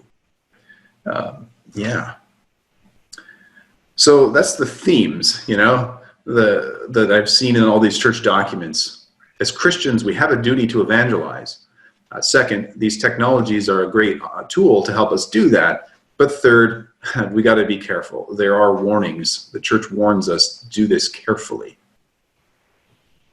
And in summarizing then what we should do about it, how we should go about evangelizing the digital continent, as it's often called, I distilled from Benedict XVI and John Paul II and others a list of 4 tasks that Catholics should undertake when dealing with means of communications. And the first, Sister Marisha talked about this a little bit there at the end, with silence and so on, but first we got to seek holiness, and not in some novel way. We have many great saints who deeply knew Jesus Christ, and they've given us a lot of advice on how to pray, and we should look to them, and we should look at how in our lives we can have a regular prayer routine, a time that is away from a screen. So that's the first task, seek holiness. The second task is that we need some formation. We have to be formed in how to prudently and safely use all these technologies and media. We have to be cultivating a skill of discerning, for example, if a news source is biased or which way it's biased, or we got to have the skill to know if a movie is going to be morally offensive before we watch it. Or if we're reading a book or an article. And I remember some of our seminary professors doing this, and they'd give us an article, and it would be like a terrible theological article. They wouldn't tell us it was terrible. They would give it to us and tell us to write a review of it, and they would then tell us, oh, yeah, you missed this problem with the article, or that problem, or good job, you realize this is not good. And that was a good exercise. It helped us to caught us off guard a little bit because we didn't know it was coming, but it really helped us think, okay, yeah, I got to critically evaluate this flood of information. Can't just accept it all, and it's not all true, right? So we've got to have formation in how to consume and use media well. The third task then is we got to participate in the media. We got to be out there. We need to know how to use all these technologies ourselves so that we can be better able to communicate the gospel in how we live and in what we say to those who largely now, especially right now, exist and communicate online. And also part of participating in the media, this third task, is we got to support, I think, faithful Catholic media apostolates. I think of EWTN, for example, and all of their work. I think of Catholic Answers or the Augustine Institute, which does formed.org, something we use in our parishes. It's a great, I'm sure you've seen it. And ITEST too, These sorts of things provide, I think, an antidote to the so-called mainstream media and culture that almost never correctly reports on matters of faith. And that leads to the fourth task, we have to be ready to dialogue about the media. You know, when faith is misrepresented in the media, which it usually is, we should feel ready to write letters to the editor to correct misrepresentations and errors. When something is morally offensive, we should protest it. I think of, as an example of that, back when Dan Brown's Da Vinci Code novels were coming out and there was movies being made, and people ate those up, and it was becoming so popular that our bishops took a pretty strong stand against it and tried to inform the people about it. That was an example of dialoguing with the media. Two, when we see these platforms like YouTube and Facebook and others censoring so-called conservative or Catholic voices and favoring, we got to oppose that. That's dialoguing with the media. So yeah, we got to seek holiness. We got to be well formed in the use of the media. We got to participate in the media, and we got to dialogue in a way that might improve the media to keep it more honest. So yeah, that was the summary of my studies at seminary related to this topic. And having done that, and having all of my experience that I talked about earlier with technology and media, I was ordained a priest, and then I began my pastoral work here on the plains of North Dakota. And I was ready to put my own advice into practice. And how did it go? Well, mixed reviews. I see my timer over here. I see I'm about to go over the 25 minutes, but I think we're early. Sister Marisha didn't take her whole time, so I think we're still good. Right, keep going. That's right. Don't feel constrained. Okay, and it won't be too long. So again, how did it go? Once I'm a priest, once I have all this knowledge about how to use media and all that, how did it go? Well, mixed reviews, mixed results. And I'll talk about my experiences, first the bad, then the good, and then the pandemic, which is a whole other set of circumstances.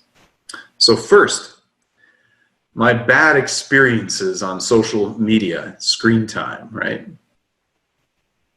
Well, as Sister Marisha mentioned, social media platforms as they exist today are designed to be addictive. They can lead to depression and other problems. And I'll admit, I'm a pretty introverted person. Live in a rural area, live alone in a rectory. And I have occasionally struggled with depression and anxiety. And part of it, I'm sure, was fueled by an irresponsible use of social media. I should have taken my own advice. And part of it, I think, it's tied in with that, as Sister Marisha was saying there, the like buttons. I post something. Okay, are people liking it? And I'd go back and check. We all probably do that. It's designed to make us do that, and it works. What are people saying about what I've just posted? And that kind of plays into that anxiety. But I think the bigger problem for me was that in my zeal to convert the world, right, I share the faith online. And just as Jesus promised would happen, a lot of people don't take kindly to that. In preaching on the sanctity of marriage, as an example, as a sacrament between a man and a woman, one man and one woman, and trying to do this with the utmost respect for and compassion and charity for those who have different ideas about marriage, I was still harshly and for a very prolonged time attacked through Facebook Messenger. There was an angry mob of people that were in favor of same-sex marriage and homosexuality. They were attacking me terribly. It was horrible. Other times, inviting people to the faith through subtle, positive, I thought, in invitations to the faith. I've been strongly rejected or ignored. At times I'd propose the beautiful truths of the Catholic faith just to be met with indifference. And at times, these things would lead me to brood over the rejections. And I would take things personally because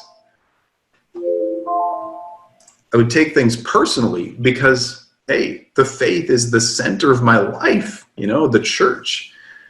And this led me to, at times, lose sleep, lose energy for pastoral work, decrease in self-esteem, at times even a weakening of faith itself. Now, this is the bad, right?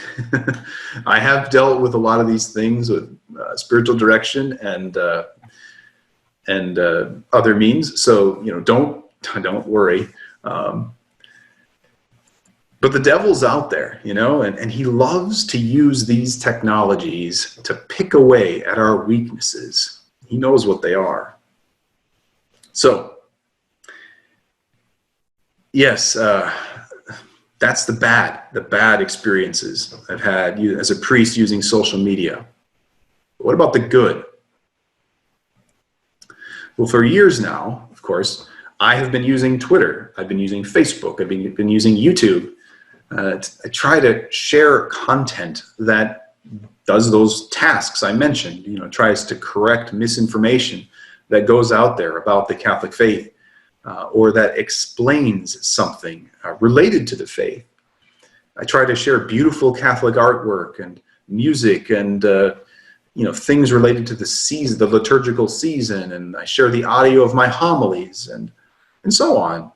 And a couple of times now, a lot of times I share that stuff out there and you don't hear back. You don't know if anyone is hearing it or receiving it at all. It's planting those seeds, though.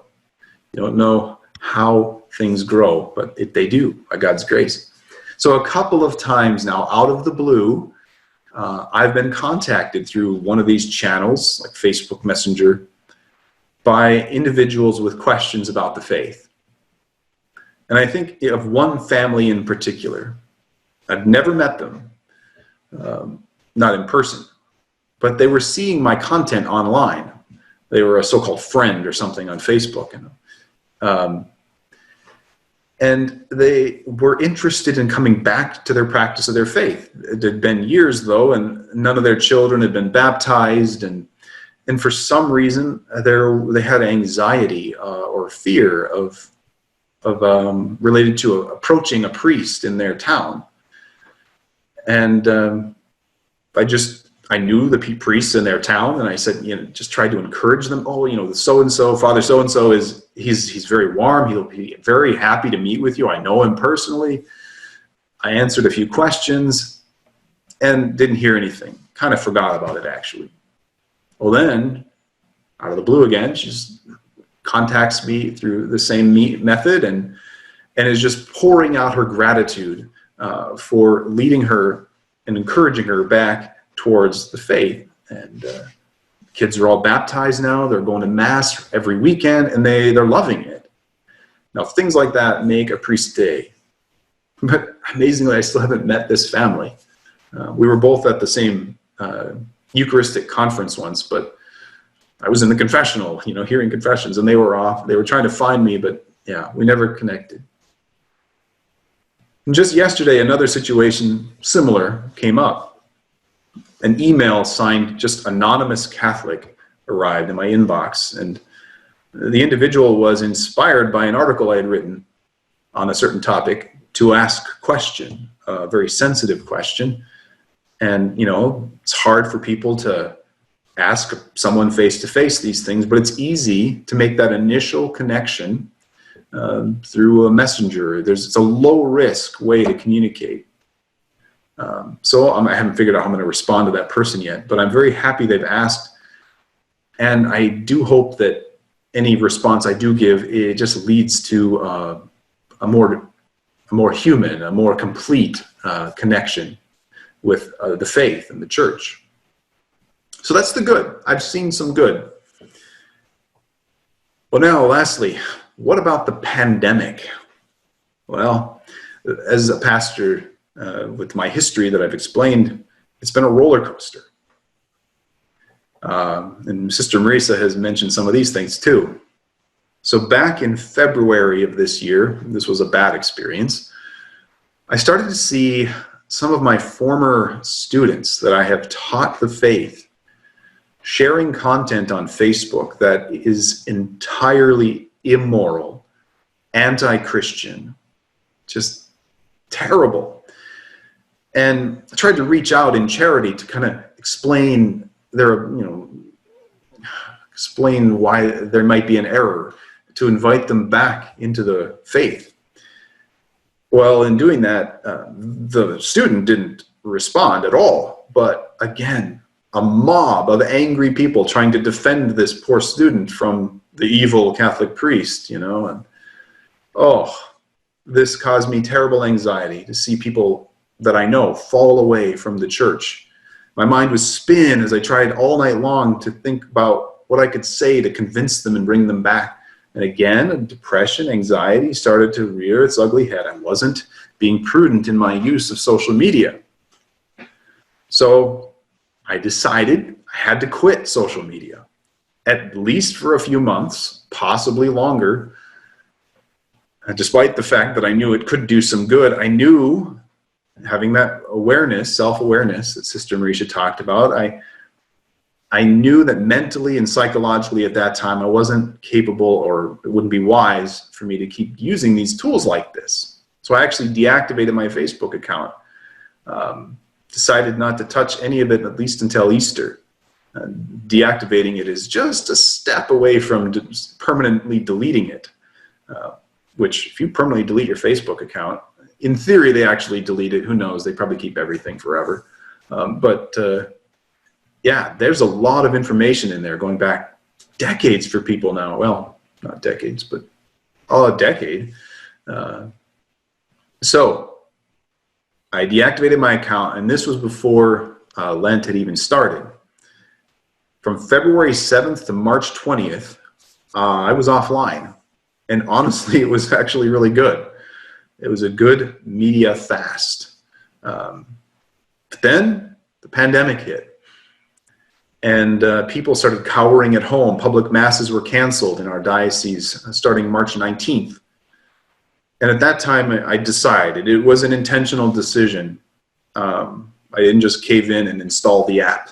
I thought I needed to be available as I can be to my people, the people God has entrusted to my pastoral care during this time. And I knew that they were all online. So I posted this message to Facebook. Facebook can be such a downer. There's so much negativity. Ignorance and hate comes flowing through it. There's so much distraction. It's generally not good. But now, having disabled my Facebook account quite some time now, was a great experience. It occurs to me that it might be a good thing to get back on here in this crisis. Why? Maybe to share the faith perspective of things. Maybe to just be more accessible to you all. And I hope I don't regret it. Well, pretty quickly, again, want those likes. 70 people liked the post, and they commented. A lot of my parishioners, the people I have a real relationship with in the world, in the physical world, commented saying they had missed my content. They said they'd been praying for me every day, and this was positive. And then because of my background and because of all the technology gear that I have, I was able to really quickly begin live streaming the masses on YouTube, and I think to do so with a decent sound and video quality. And I was able then to help some of my brother priests to figure this out too. Some of them who've never done anything like this before and couldn't find the expertise in their small rural parishes among their people to do it. So from March 20th to May 5th, every day I offered Mass in front of empty pews and a camera, including a full set of the Triduum liturgies and Holy Week liturgies where I was actually the only person in the building, which is not something I ever want to do again. But Sister Marisa pointed this out. People watched. This really surprised me. I thought after a week or two of people being, hey, this is neat, we can watch church at home, they would quit. In fact, more people than would ever have filled our pews were watching. I think one weekend Mass had, like, after a little while, the video had 500 some views, which, I mean, I've been trying not to let me, that, you know, it's a temptation to pride, right? But I've been thinking, the people are watching. They're finding some value in this. This is an encounter they're having on a lower level than, you know, actual physical communion with our Lord, but a spiritual communion. And so, yeah, that has been good. And May 6th, Masses opened up again to the public in our diocese, and a lot of people are still at home. And so we're trying to figure out how to make this live stream setup we have in our church kind of permanent. Now I've got cables taped to the wall and it's a mess, but people see value in that. Hopefully they don't see it as a replacement for actual attendance at Mass, but for now, during the pandemic, it's certainly fine. I've also, a last couple of observations, not about what I've been doing, but I've just been seeing more parishioners being more active on social media and communicating with one another and with me about their faith. They miss each other. They miss each other. They miss the fellowship of being here in the building. And they've been connecting online at least a little bit. And I was able to continue to teach somewhat through Zoom with confirmation. And YouTube Q&A live sessions for other parishioners on Wednesdays, and it was good. And in my parishes, I've seen young people struggling with the isolation of this quarantining. Their schools are suddenly all online, and schools were making so much use of the online technology and video conferencing, and that kids were, and I didn't think this was possible anymore, but apparently it is. They were getting burned out on screens. There is a limit. There is a limit. I've also seen parish families sharing on social media how they were enjoying their time together. And I think it would be great if some of that slower paced family life would endure. You know, it was amazing how much families would run from sporting event to sporting event, to school activity, to meeting, and you kind of wonder why, you know? It hurts the family. All right, so, yeah, to summarize all of that, I think the church has some good advice for us. You know, this technology, which changes so fast, it does offer us some opportunities to spread the gospel, as we all ought to strive to do. And while things are changing very quickly these years, the church's advice is in a way enduring. We ought to seek holiness offline. Holiness online is difficult. We got to seek holiness first offline. We got to be well formed in how to responsibly communicate online. And we ought to actually jump in and do so, to be available to others so they can encounter a faithful and hopefully holy and happy Christian. And we ought not be afraid to dialogue with our media overlords, you know, and do our best to protest injustices and inaccuracies, do what we can to improve the social media landscape. So my experiences with these, I think, show these marvelous things that Dr. Mahfoud is about to talk about in just a moment here. They're a great blessing, but they can also pose a lot of real risks for us individually and as a society if we don't use them responsibly. So again, the church has some good guidance to offer here, and yeah, I hope we can turn to her for that advice. So, amen. Yeah, thank you for the time. Well, thank you very much, Father Jason. That's a very helpful outlook.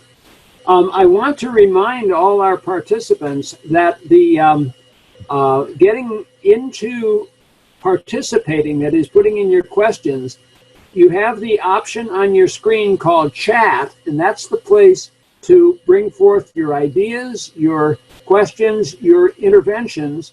And when we come together after the next talk to do questions and answers, then that'll be the time that all these things are covered. So while you are listening to the talks and the things that you've been thinking about and been considering in both Father Jason's talk and Sister Marisha's talk, put your thoughts in on the chat line, and let's have a chance to interact then later on. All right, now, at this stage, for our next talk, this is going to be by Dr. Sebastian Mahfoud, who is the treasurer of ITEST. Sebastian has been a very close collaborator of ITEST for the past dozen years and is really of great importance to us in his role here with ITEST. Dr. Mahfoud is a member of the Dominican Order, OP, and he has served full-time since 2012 on the faculty of Holy Apostles Seminary in Cromwell, Connecticut, as professor of interdisciplinary studies. But he's also the vice president, following 11 years on the faculty of Kenrick Glennon Seminary in St. Louis, Missouri. Well, Dr. Mahfoud has been a lay Dominican of the Queen of the Holy Rosary chapter in the province of St. Albert the Great since 2008. Among his many publications is included a new book entitled Among the Marvelous Things, the Media of Social Communications and the Next Generation of Pastoral Ministers. So his talk today is entitled Among the Marvelous Things. Sebastian? Thank you so very much, Tom. So I'm delighted to be presenting following Sister Marisha's excellent talk and Father Jason's excellent testimony. Sister Marisha expressed a great deal of theory and a great deal of observational acumen, and Father Jason expressed a great deal of practice and a great deal of a personal engagement. And that's what this entire presentation is about, that you're about to hear, is the theory and the practice. It's following what the Church has been teaching us and forming ourselves to what the Church has been teaching us, and moving forward from that into finding what my good friend Robert Hanley, who is here with us today, calls a better and more meaningful life. So this presentation is called Among the Marvelous Things. You can see my screen, and I'll just begin. So the question is, what's so marvelous? You know, if we are talking about the marvelous things, and the title comes from a document that was produced by Vatican II on December 4th, 1963. It's the very first of the 16 documents that were promulgated by Vatican II. And when I say very first, I mean that it came out on the same day as another document called Sacrosanctum Concilium. And Sacrosanctum Concilium is the Constitution on the Sacred Liturgy, basically how to talk to God. And so on the same day, in the same stroke, the Second Vatican Council produced a document about how to talk to God and a document about how to talk to man, mirroring the two commandments given by Christ when asked what was the best commandment, as paraphrased in Luke 10:27. He said to love God with all your mind, heart, soul, and strength. And he said the second is like it, to love your neighbor as yourself. So how to talk to God and how to talk to man were obvious starter documents for a council that transformed the church in the modern world. So Inter Mirifica, which is that first document that talks about the media of social communications that came out of Vatican II, and it's not the only of the 16 documents that talked about the media of social communications. Some of the other documents in Vatican II also talked about that. In particular, as mentioned at the beginning of Communio et Progressio, there were a handful of them, and they were, I have in my notes here, the Church in the World Today, so Gaudium et Spes, the Decree on Ecumenism, the Declaration on Religious Freedom, the Decree on the Missionary Activity of the Church, and the Decree on the Pastoral Duties of Bishops. So those other documents also talked about the use or the appropriate use of media social communications. But Inter Mirifica focused specifically on it as the communications document. So what I did was I worked with some students at St. Joseph's Seminary in St. Joseph Seminary Dunwoody in Yonkers, New York, this past August of 2019.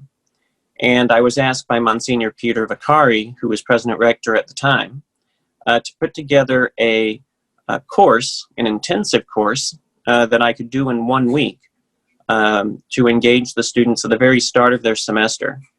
And then over the course of that semester, they finished the rest of their work online. That course produced 52 papers that were written based on a template. And of those 52 papers, of those 52 students that produced those 52 papers, 7 of them elected to have their work brought together into a single volume that would talk about what the next generation of parish priests were thinking about as relates to the use of social media as a tool for evangelization. Of those 7, 6 of them were international students who had been engaged in the use of these tools in their home countries and who expected to continue the use of these tools wherever they were assigned to minister. And one was by a laywoman, Joan Brisson, who works in one of the diocesan ministries. So one of the things I learned from this experience, from working with these students, is that all of them have incredible ideas about how to use social media as a tool for evangelization, and all of them understand that there are evils to be avoided as well as goods to be pursued. So these are the precepts of natural law that we find in any activity we do, that there's an evil to be avoided and a good to be pursued. So their average age, if we were to take the range of the students, most of them were millennials. So born between 1980 and 1996. 4 of them were Gen Z, that is born after 1996, so 1997 to the year 2000. And that's important because we're going to see increasingly a greater number of Generation Z, or the iGen generation, entering our seminaries and moving through priestly formation programs. The oldest of them is 23.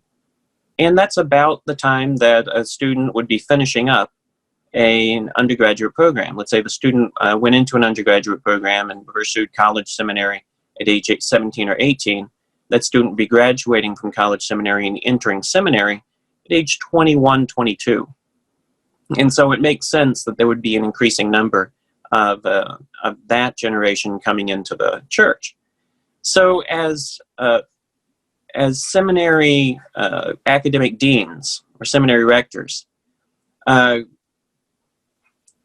one might look at that generation that's coming in and find ways to adapt pedagogical practices, adapt various modes of teaching and learning to meet that generation as far as their learning capacities are concerned, as long as their skills at whatever tools that they use to advance their learning are concerned.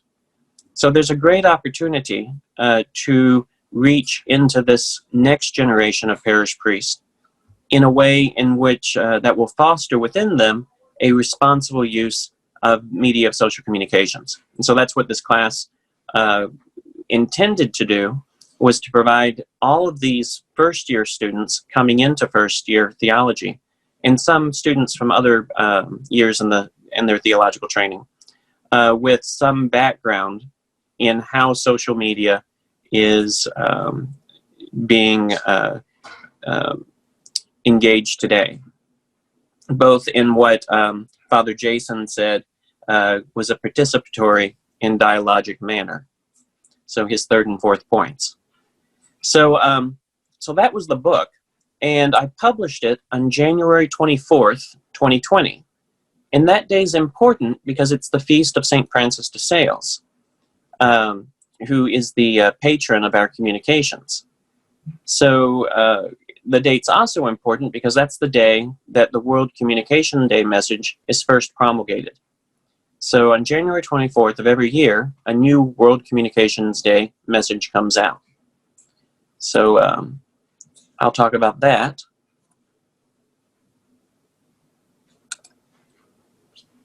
In another couple of slides. But first, let's talk about the magisterial documents. When I first started teaching at Kenrick Glennon Seminary in 2000, I showed up as a volunteer, and I spent a year working with a handful of faculty on developing ways in which they could appropriately engage through the use of new pedagogical tools such as smart boards, data projectors, PowerPoint, and the like. So especially internet technologies, because that was a big thing that people wanted to pursue back then, since it was something that all of the mainstream universities and colleges were already involved in using. And importantly, the Wabash Center provided $300,000 grants to 72 theological schools, and Kenrick Glennon Seminary got one. So in the development of a new kind of pedagogical initiative, I got hooked. I was completely hooked on theological education after my first year of volunteering at Kenrick Seminary, so much so that I offered to stay. And the administration at the time, led by Monsignor Delaney, and who is now Bishop Sticka out in Knoxville, agreed. And they said, okay, well, we've got grant money. We can fund a position for a short time. And I said, great. And I began my work at Kenrick Glennon Seminary, expecting them to hold to their word, a short time. But I discovered there's nothing more permanent than a temporary church position. And here I am 20 years later, still teaching in seminaries, and no closer to ordination. So in the year 2000, when I first brought up these tools, there was very little knowledge or engagement or awareness on the part of the community in which I was working that the church had spent any real time considering the use of social media or communications media. And so I started researching what has the church said about the media of social communications. And certainly everybody knew about Inter Mirifica, but I had to find Miranda Process on my own. Now, Miranda Process is a document that came out in 1957 and was promulgated by Pope Pius XII. And it's the very first social media document that reaches out to the producers of social media and says, okay, and to the consumers of social media, says, okay, these social media are a gift. And the beginning quote in the preamble, the Pope Pius XII just leads with it. Those very remarkable technical inventions, which are the boast of the men of our generation, though they spring from human intelligence and industry, are nevertheless the gifts of God, our Creator, from whom all good gifts proceed. Now, certainly, the church had talked about Vatican Radio before. In fact, one of the very first transmissions, if not the very first transmission, through radio was from the Pope, was from the church. And the gift that Marconi provided the world in the invention of the radio transformed the way we exchanged and interacted with one another in our news, in our social interactions, and so on. And the radio was revolutionary, and it facilitated revolutions. Consider the Algerian Revolution, where the Algerians refused to use the radio when it was French propaganda that was coming through it, and then embraced it entirely once they learned how to engage the means of production in the use of the radio. So much so that the French, who were hard-pressed to give away radios, were finally hard-pressed to retrieve them all back and to stop the sale of radios and the exchange of radios within the country. So the French solution, when they realized that it was such a revolutionary tool, was to cease with the distribution of batteries. But that didn't stop the Algerians from being able to continue in their revolution and eventually receive their independence from France. So Vigilante Cura in 1936 warned against the excesses of cinema and film, at least in terms of the proliferation of immoral films. And the church put its foot down and said, you know, we're going to boycott these things. Hollywood should not be pursuing films that would deteriorate the morality of the viewers. And, so aside from all the effects literature that was already well in place in the 20s and early 30s, the church's pronouncement saw something different. From the normal effects literature, it saw a deterioration of human values.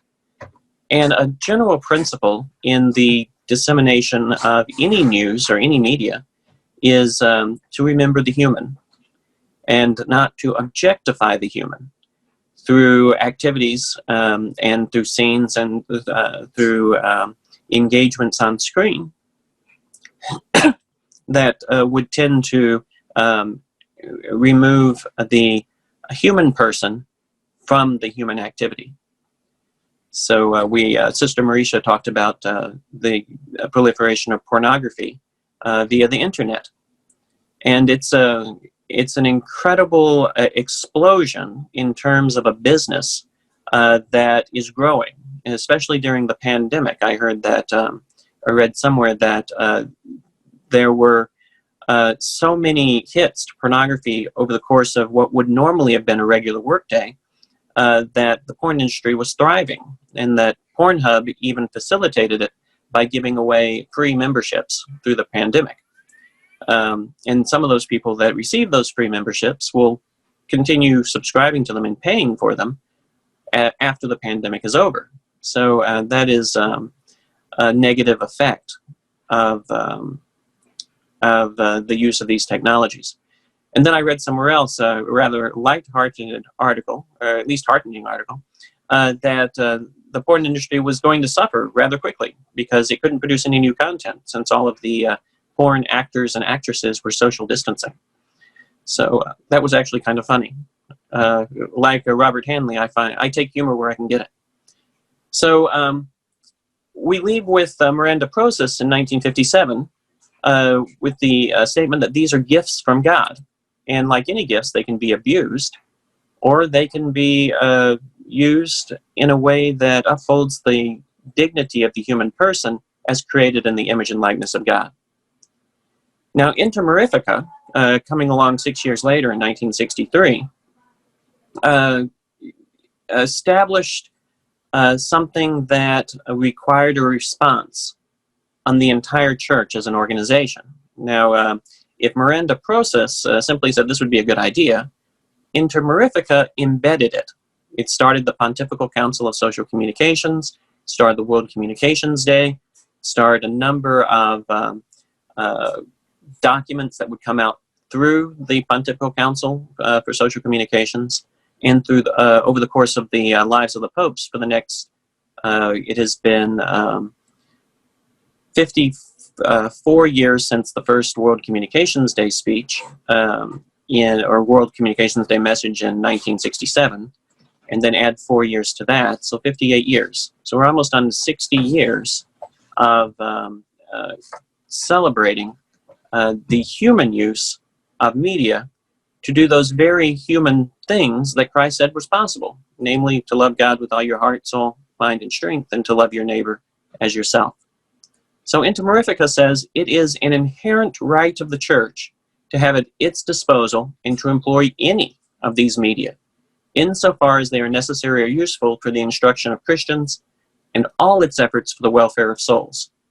It is the duty of pastors to instruct and guide the faithful so that they, with the help of these same media, may further the salvation and perfection of themselves and of the entire human family. Note that word salvation. That's Canon 1752. Salvation is the ultimate law. And it's good that they told us that after we read the first 1751, because if they had put salvation as the ultimate law as number one, we might not have continued with those other 1751 principles. We just said, okay, well, salvation's the ultimate law, and just moved on. So the writers of the 1983 Code of Canon Law got the order right. Necessary, inherent right of the Church to have at its disposal and to employ any of these media. So it's not that the Church just suddenly realized it could employ any of the media of social communications that were available to us in 1963. In the year 1963, we've been doing this since we began. If you recall, St. Paul began writing letters to all of the Christian communities that he had founded, and even to one community that he didn't found, which was in his letter to the Romans, when he's writing to the Romans saying, hey, I'm going to introduce myself to you through this letter, and then I'm going to come and visit you, and then I want you to send me to Spain, which is how I write my letters to new communities that I'm just now meeting, because it actually does get me to go places. So in the case of all those letters to the communities to which St. Paul wrote, that was a medium of social communication. The art of writing enabled the spread of Christianity and the maintenance and sustainability of Christianity, because as we know, the Scriptures are our divine law. They're the inspired Word of God, and they're one of the ways in which God teaches us things that we may not have been able to figure out on our own. And you can see that all the way through St. Paul. St. Paul was writing his letters years before the Gospels were written. So if an early Christian community in the year 52, let's say Thessalonica, received a letter, in the first letter to the Thessalonians, they would have said, oh, okay, we have this written down. But they already would have been catechized and instructed orally, in this case by Paul, who was himself trained directly by Christ. In addition to that, Christ said, he gave the missionary mandate as he was ascending to heaven. He said, go forth and preach the gospel to all nations, preach to all nations. And he sent his disciples out into the world. And those disciples formed churches. We call them the apostolic churches, because they were formed by the apostles. And those churches produced new communities of faithful, and produced bishops that then were then able to pass down through apostolic succession the sacred tradition. So one form of technology is the way of learning how to engage others through dialogue, which is either orally or scripturally. And when I say engaging others is a form of technology, I don't mean there's an actual tool that you would hold in your hand, like the iPhone on which I'm making this presentation. But there's methods, and all methods are inherently technical. Take, for instance, St. Paul in a face-to-face exchange in the Areopagus when he goes to the to Athens. He's got to find a way to get their attention. And he's been walking around the city all day, and he's seeing all these statues to their gods. And he finds one statue to their unknown god. This is the unknown god. We don't know who it is, but we're going to worship him anyway. And he suddenly comes upon an idea. And he says, "People of Athens, I see you are inherently religious people. You're very religious, so much so that you have gods for everything. You even have a shrine to an unknown god. Well, I'm here today to proclaim who that God is." That skill, that's an apologetics skill that we can all learn from, because he hasn't confronted them with what they've gotten wrong. He's focused on what they've gotten right, to have a desire for communion with their Creator, or in this case, with all of the gods that they assumed had control over their lives. And an unknown God is a window into an opportunity to preach and engage in the salvation of souls. An important line here is it is the duty of pastors to instruct and guide the faithful. So Father Jason is an example of that kind of pastor. But pastors cannot instruct and guide the faithful in the use of these media if pastors don't know how these media are used. And I pointed out earlier in my talk that there were 4 people, seminarians, under the age of 23 at St. Joseph's Seminary, Dunwoody, in Yonkers, when I taught there last August. There's going to be an increasing number of people coming into seminary at that age. And these are people who grew up in these media. These are people who call the millennial generation old because they still use Facebook. So Gen Z uses Instagram, which makes them young and hip, until they become old and there's some new technology that the next generation is using. So they already know how to use the media. They've been texting and tweeting and Instagramming for years by this point. You know, from the time Sister Mauritia says the earliest age is actually 4 months old when they've got a device in their hands. So it's not training in the media in how do you use Instagram or how do you do such and such, but training in the use of the media for the purpose of evangelization. That's harder, and that's a skill. And that is something that can be taught because it's a skill, but also something that we have to teach intentionally, formed as we are in the mind of the church. And remember, that's the idea of our conscience as king that Newman talked about, means that we should pursue our conscience. But a conscience that is best pursued is a conscience that is formed in the mind of the church, because the church is not only the steward of natural law, so all things that we can figure out on our own through our being creatures capable of rational participation in the eternal law of God, but through divine law, which is all those things that God revealed, some of which are natural law written down, like the 10 Commandments. Those are things we can figure out on our own. But some of the things aren't, like the mystery of the Trinity or the resurrection of the dead, which is how Paul lost quite a few of those people in the Areopagus when he started talking about that. But some stayed, and those that stayed learned. The third document that came out, and this is a document that came out right after, I say right after, Inter Mirifica, came out 9 years later, or 8.5 years later. This document states, and it was from the Pontifical Council of Social Communications, that it was mandated by Inter Mirifica. So a lot of things involved in social communication were mandated by Inter Mirifica. And if you look at the new dicastery of communications, the Pontifical Council of Social Communications itself was suppressed in 2016 and merged into, or at least its functions, into this new dicastery of communications in Rome, in the Vatican. all of that comes right out of Inter Mirifica as a mandate of Vatican II. So when we talk about the use of social media in the church, we're really talking about an intentional engagement that the Second Vatican Council had to bring all of us into the use of these tools for the purpose of evangelization, for the purpose of saving souls. It struck me like a lightning bolt one day that I didn't actually have to save the souls. That was Jesus Christ's job. All I had to do was evangelize and proclaim.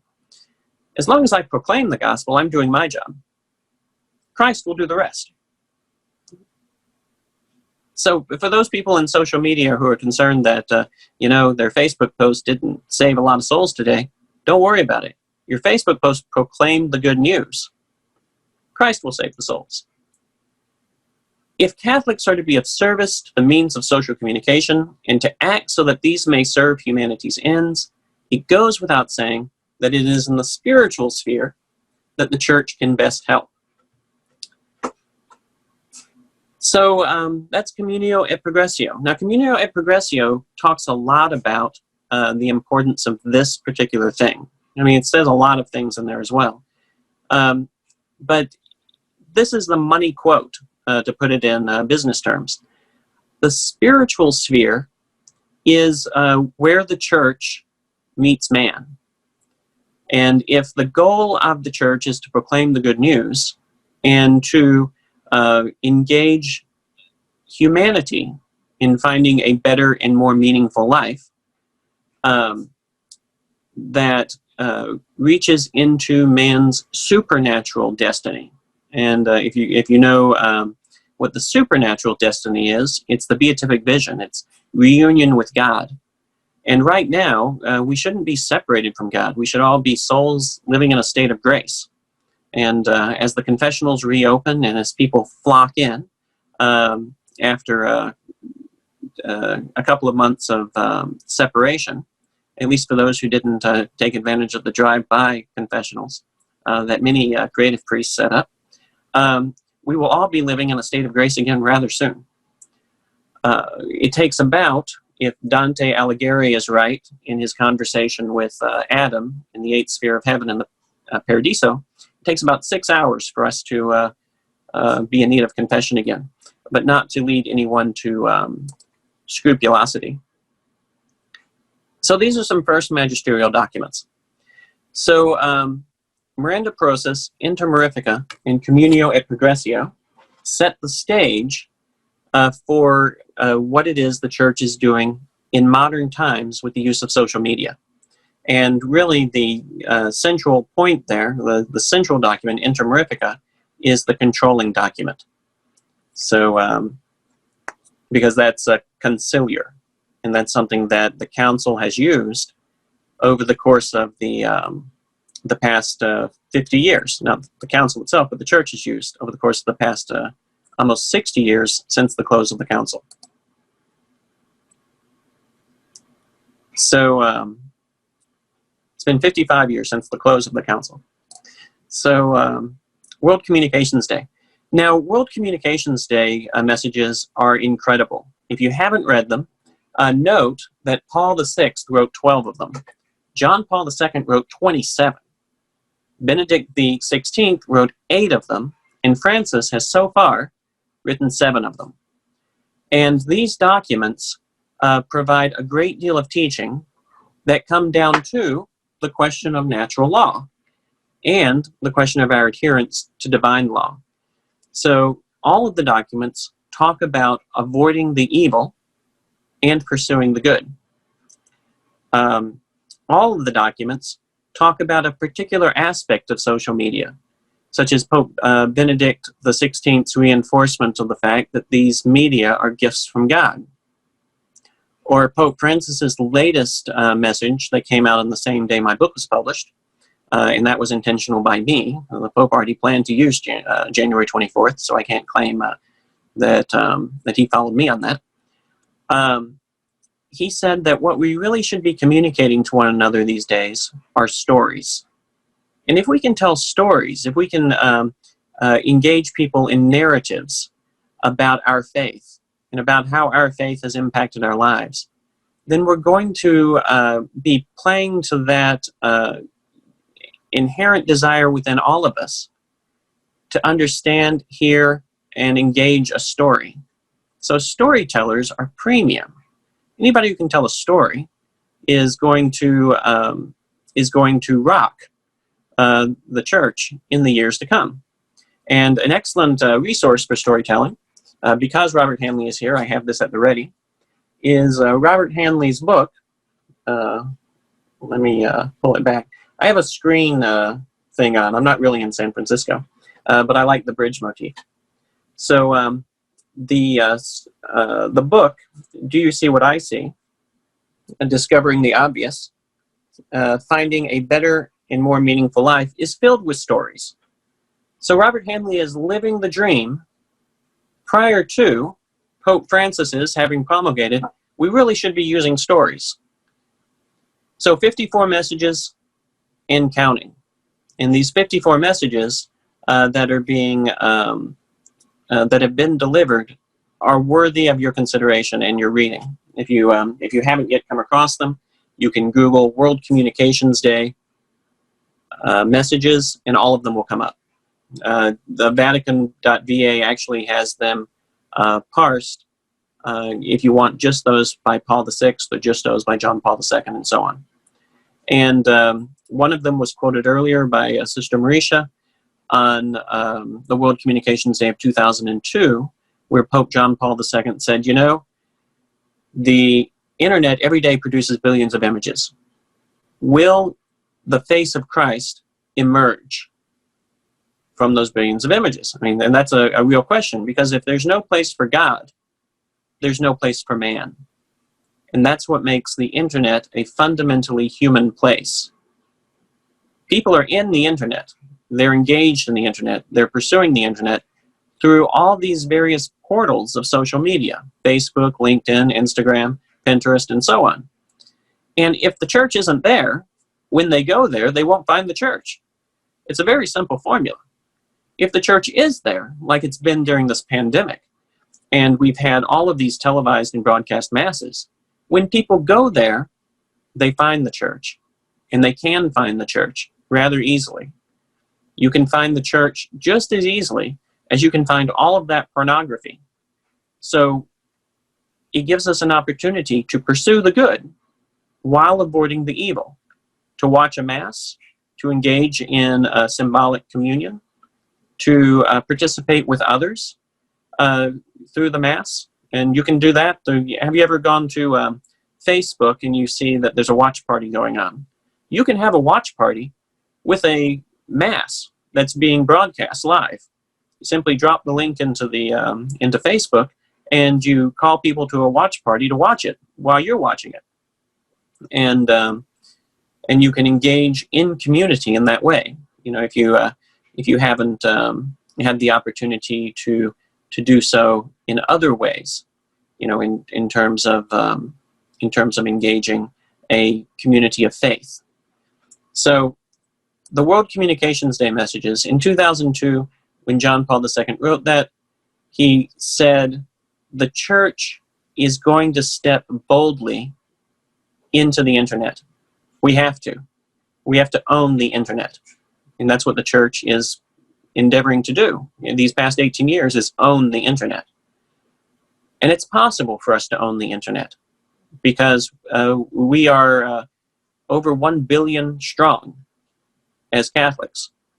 We should have as much influence over the internet as Vigilante Cura had over the motion picture industry back in 1936. Now, if we don't know how to do it, the church has given us a way. It's given us a plan. And that plan is in the form of a Tatis Novae. Now, this came out in 1992, so read pre-internet. Or as Sister Marisha pointed out, she said the internet, many people were accessing it as early as 1991. And I remember that. In 1991, I came across this thing called a multi-user dungeon, a MUD. And what people would do is they would get on a computer in the computer labs at the university that were connected to the internet, and at least they were connected to a network that was connected to the internet, as we knew it back in 1991. And they would create characters, and they would go into these imaginary worlds, and it was text-based, and you would say, walk forward, and there would be a description of what you were seeing. There is a person standing in front of you named Bugsy. Would you like to talk to this person? Or maybe the question wasn't even asked, but you knew that if there was a person standing in front of you, you could say, talk to Bugsy, and type, and Bugsy could type back to you. And in this way, people could socially engage in the activity of a game. Then I went to North Africa for 2 years, and I joined the Peace Corps, and I was completely away from any kind of technology, living just north of the Sahara Desert, so that when I came back to this country in 1996, I would meet people, and they would introduce themselves to me by their email addresses. And after I heard the third or fourth at so-and-so, I got to thinking, something's happened in the United States, and I don't know about it. It took 2 years for me to figure out how to own the new technology. And in 1998, I offered my very first online course. So I say all that by way to say that ITEST Nove, I was prepared for, or preparing myself for, before I even knew it existed. ITEST Nove in 1992 provides a media plan. And here is one quote from the start of paragraph 21.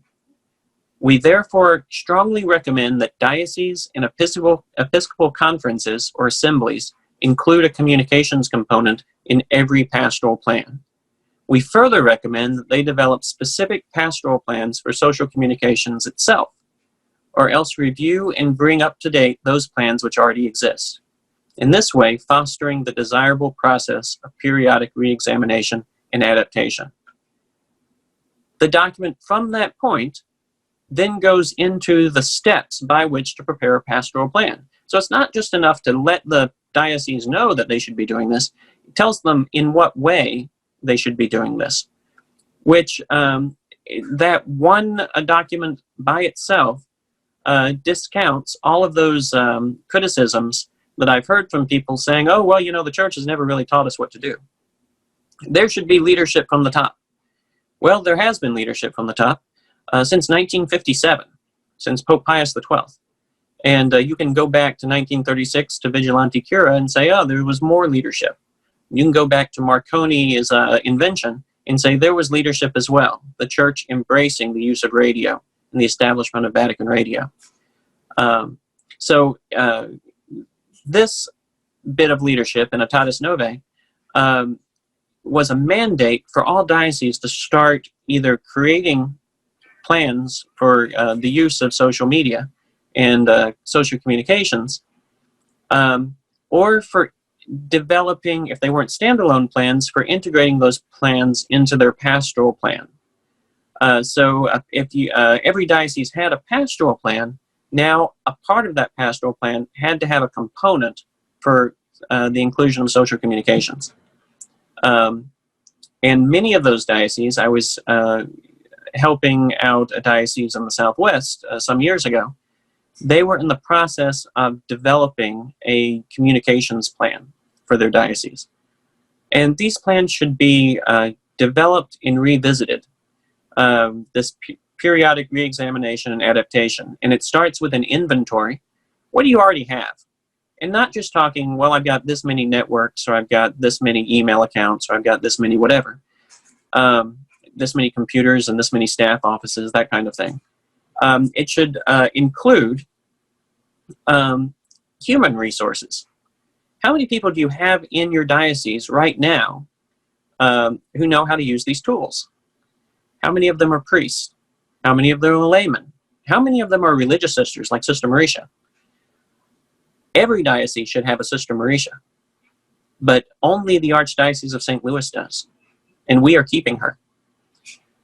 So if you know who your human resources are, if you know who your human inventory is, as it were, and not to objectify a human person, but to properly employ people, and engage them either as persons who work directly for the church, persons who work indirectly. Let's say somebody has a ministry that produces theatrical activities. Somebody has a ministry that's radio. How can these ministries help serve the purpose of advancing the faith? And if they can't serve the purpose because of their secular mandates or whatever it is of advancing the Catholic faith tradition, they can at least serve the purpose of not working against that faith tradition. And that is not supporting through their media those things that are contrary to the faith.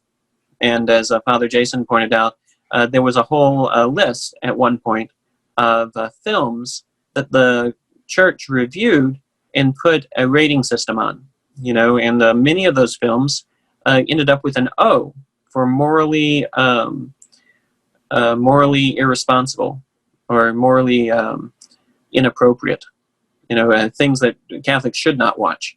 And then there were others with a lighter rating system who said, okay, Catholics can watch this, but just be aware that it's got some objectionable content. And then there were some that would say, hey, all Catholics should watch these.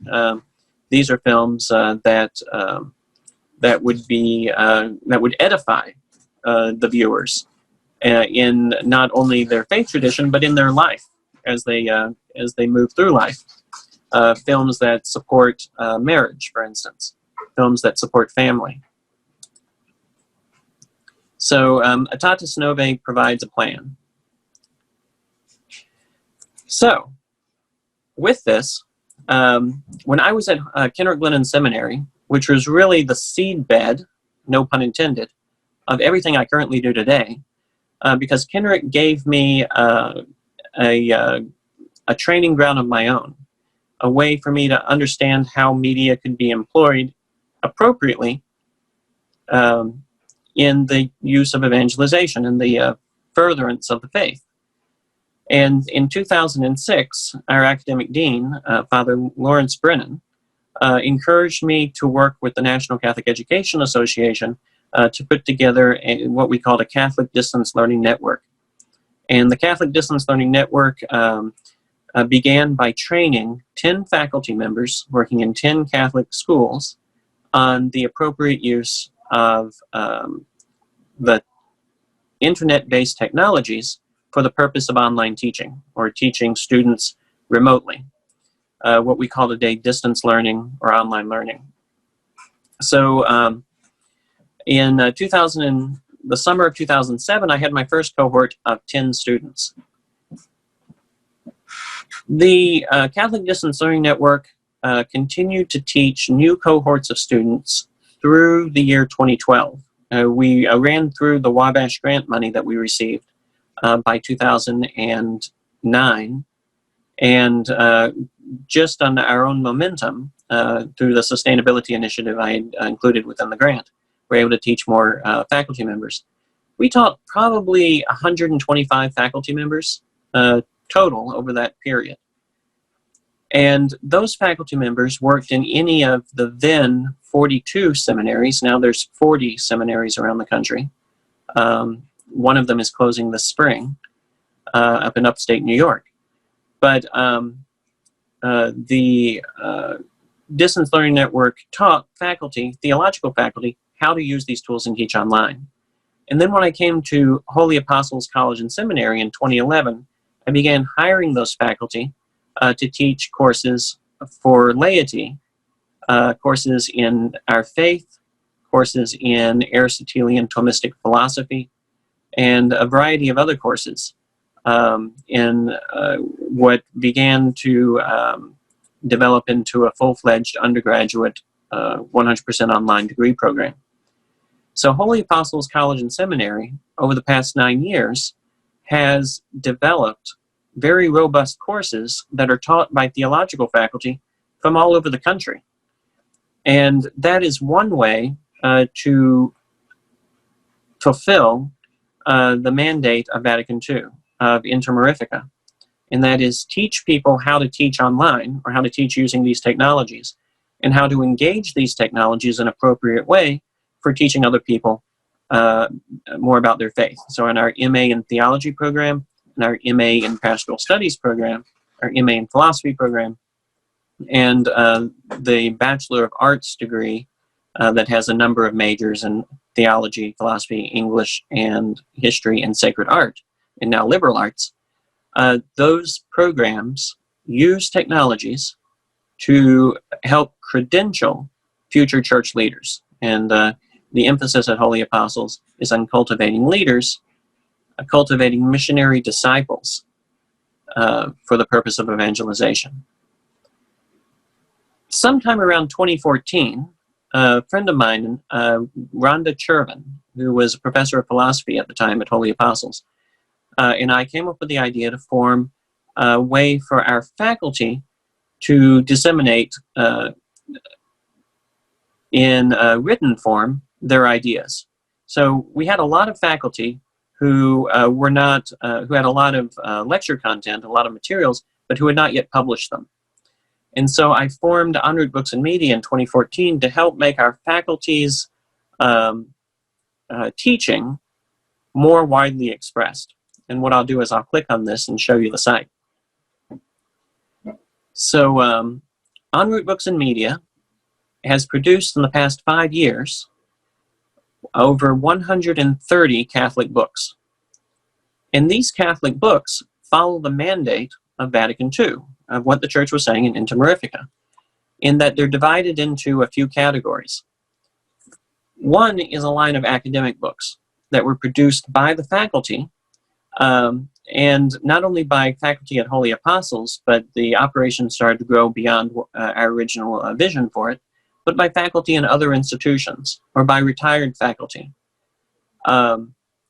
Catholic spirituality was a section that grew on its own from faculty who wanted to, and from non-faculty who wanted to express ways in which people might, who were not looking for academic books, the kind of people who would go to a Catholic bookstore and look for books on Catholic spirituality, Catholic faith, and whatnot,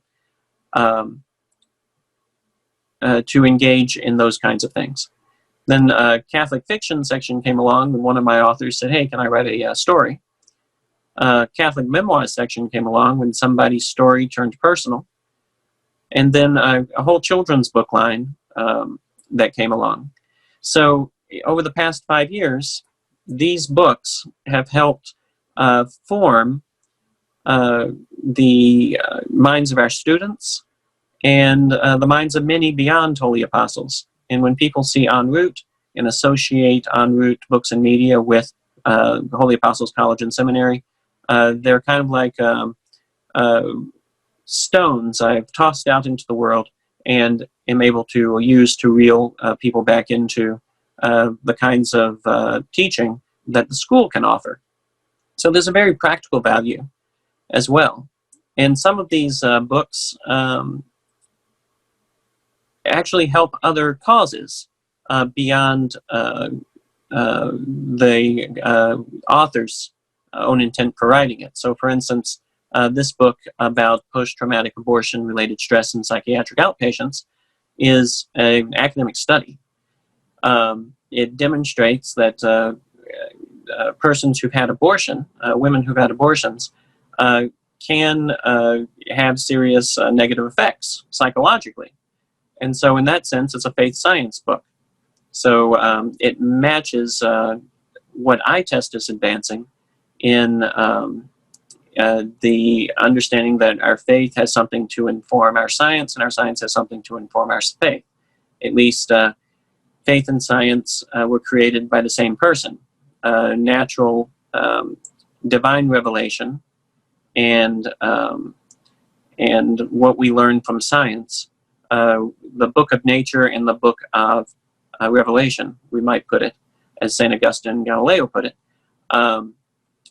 cannot be shown to be in conflict when they are properly understood. Another one of these books, this Dante Alighieri's Inferno, which is already in the process of being delivered online through MailChimp. So people subscribe to it.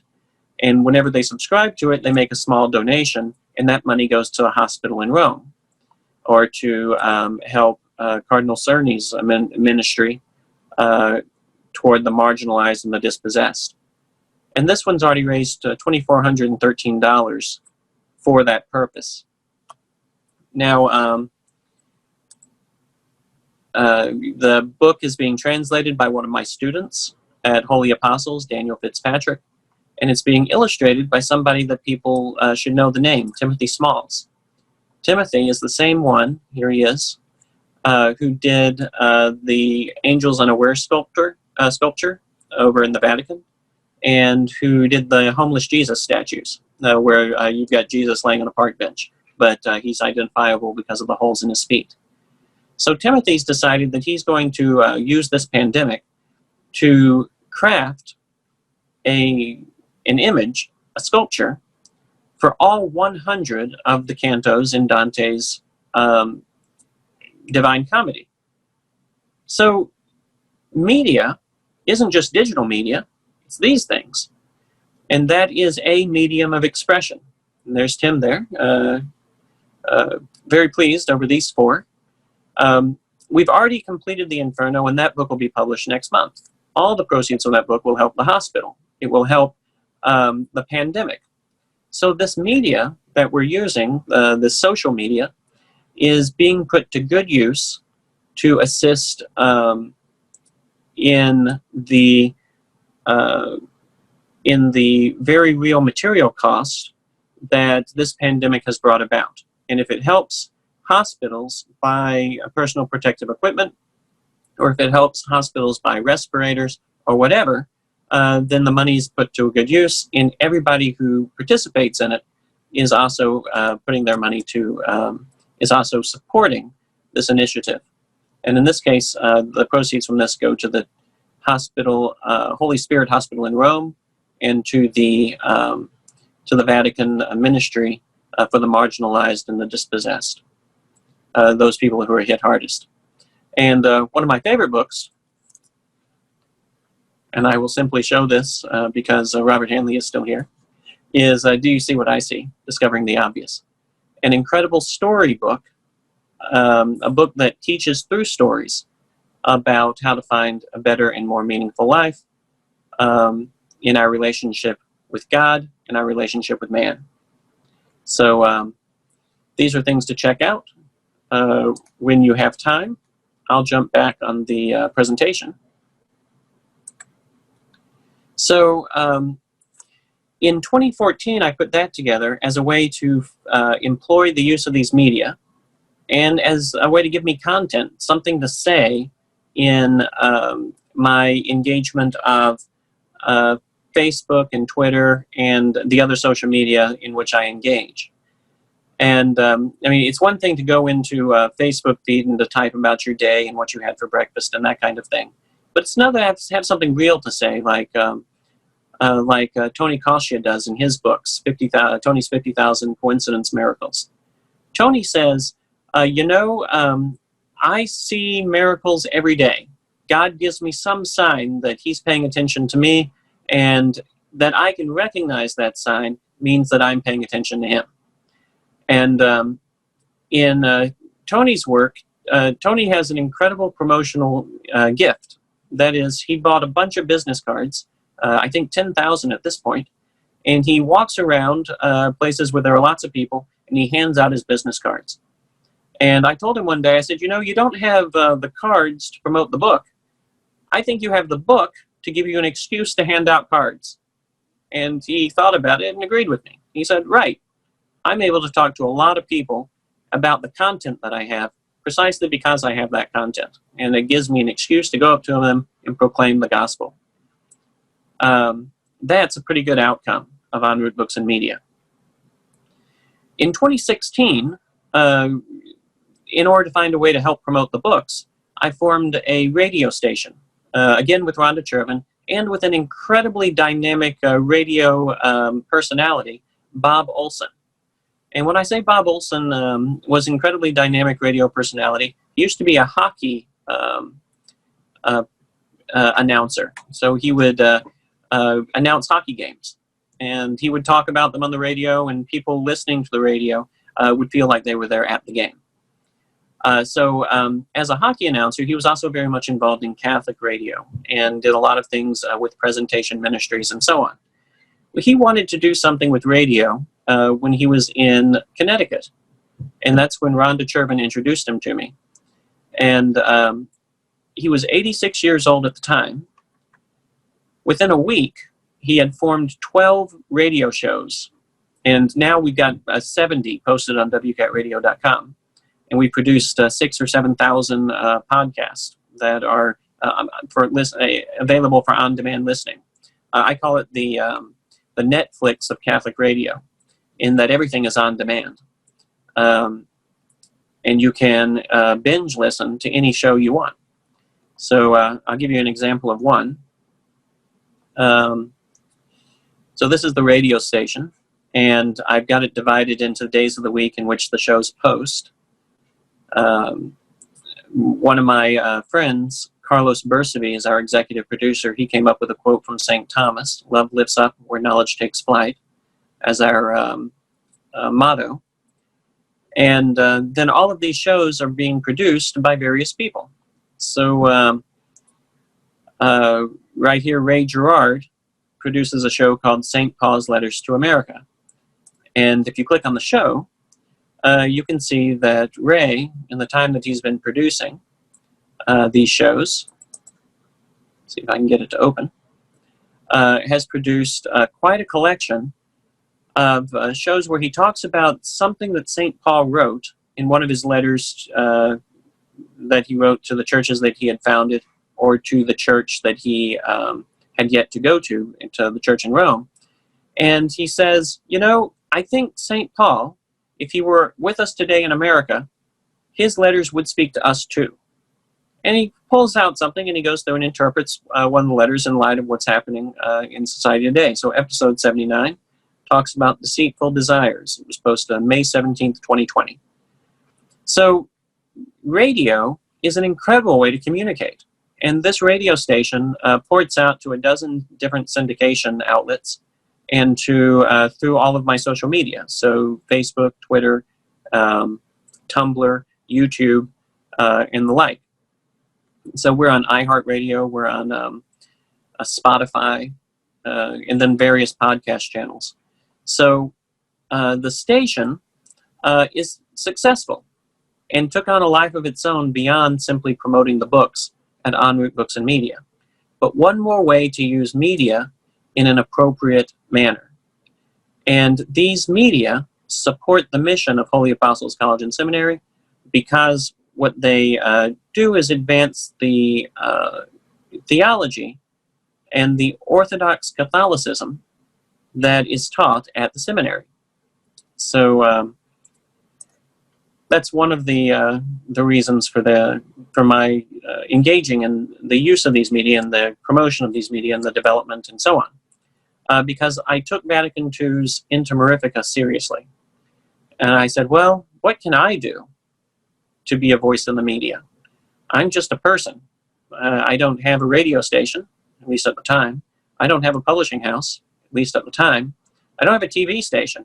These were the things that were mentioned in Inter Mirifica as media outlets, at least at the time. I now have a YouTube television station, which I'm going to forego showing you because I've only got a few minutes left. So I will simply end on this note. I will ask you, what is your social media plan?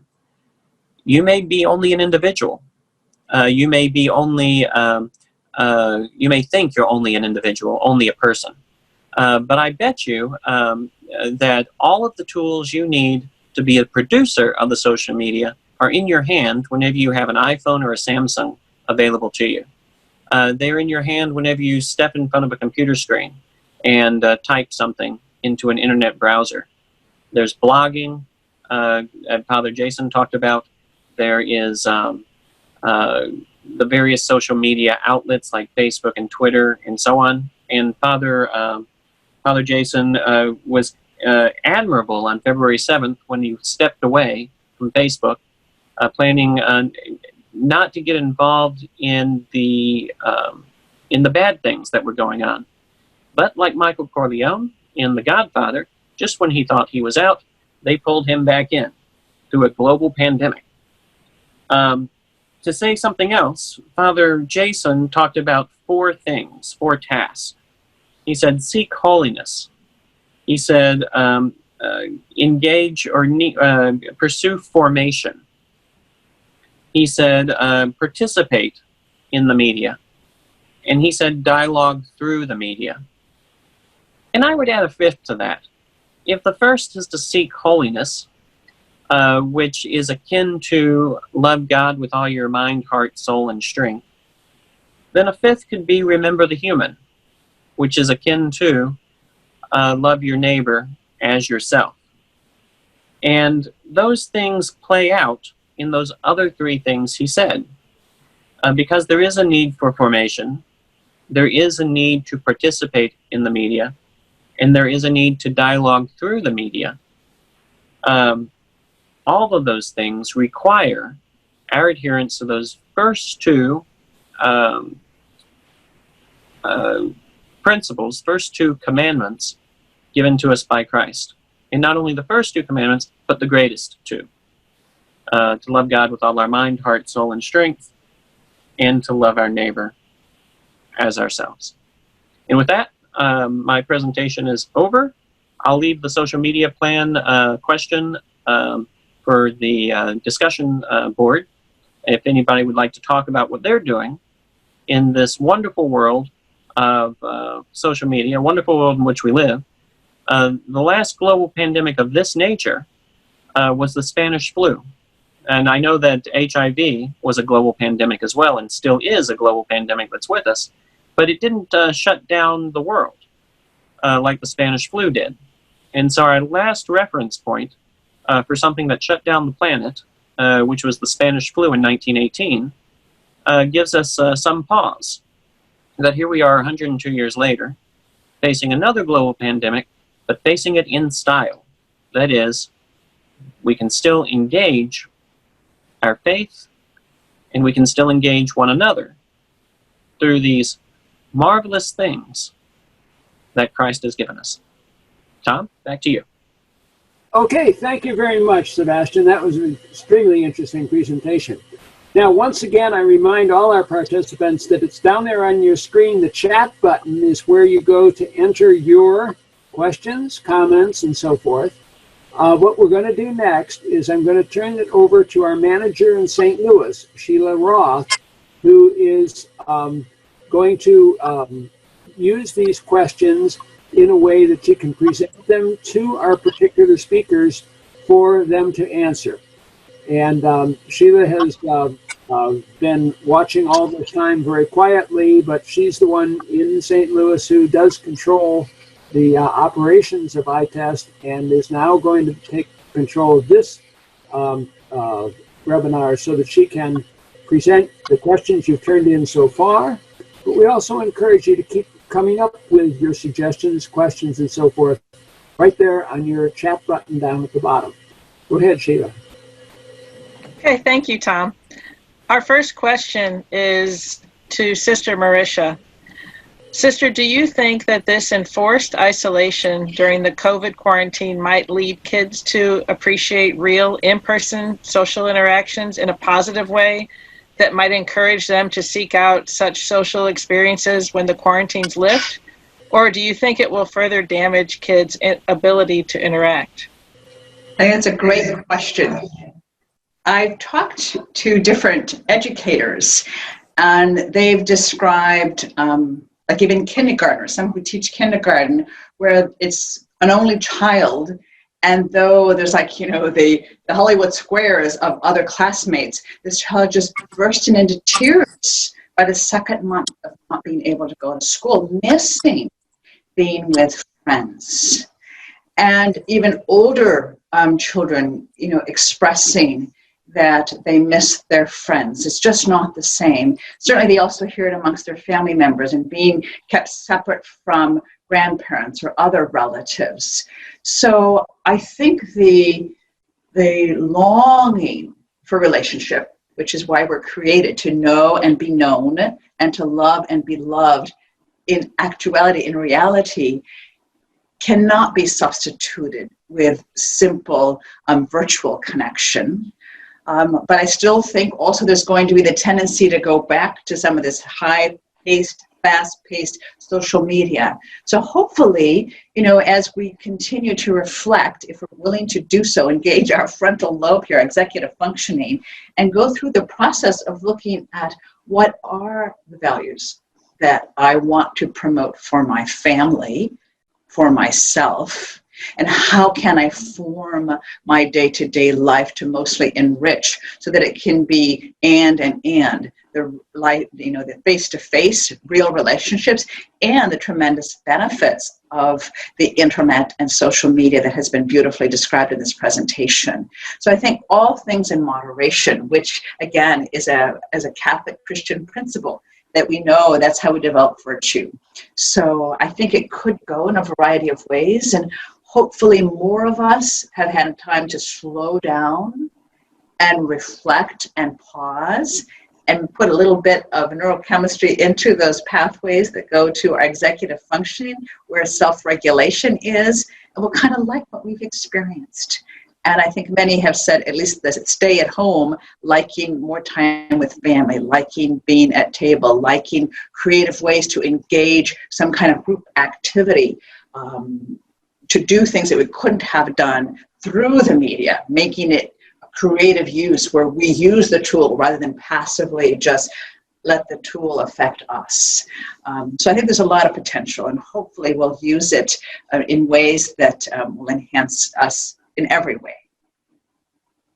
Okay, wonderful. Thank you. Another question for Father Jason. How would you encourage those who had not been attending Mass prior to the pandemic, but who have been watching online, to come to Mass in person? And then what role do you think that we faithful can play in that? Yeah, well, I have been in the announcements, at the end of the live stream Mass, been mentioning, like when we opened up again, May 6th, encouraged people to come. So to just invite, simply. Of course, we don't want to invite everyone yet. There's some people that probably should not come into crowds.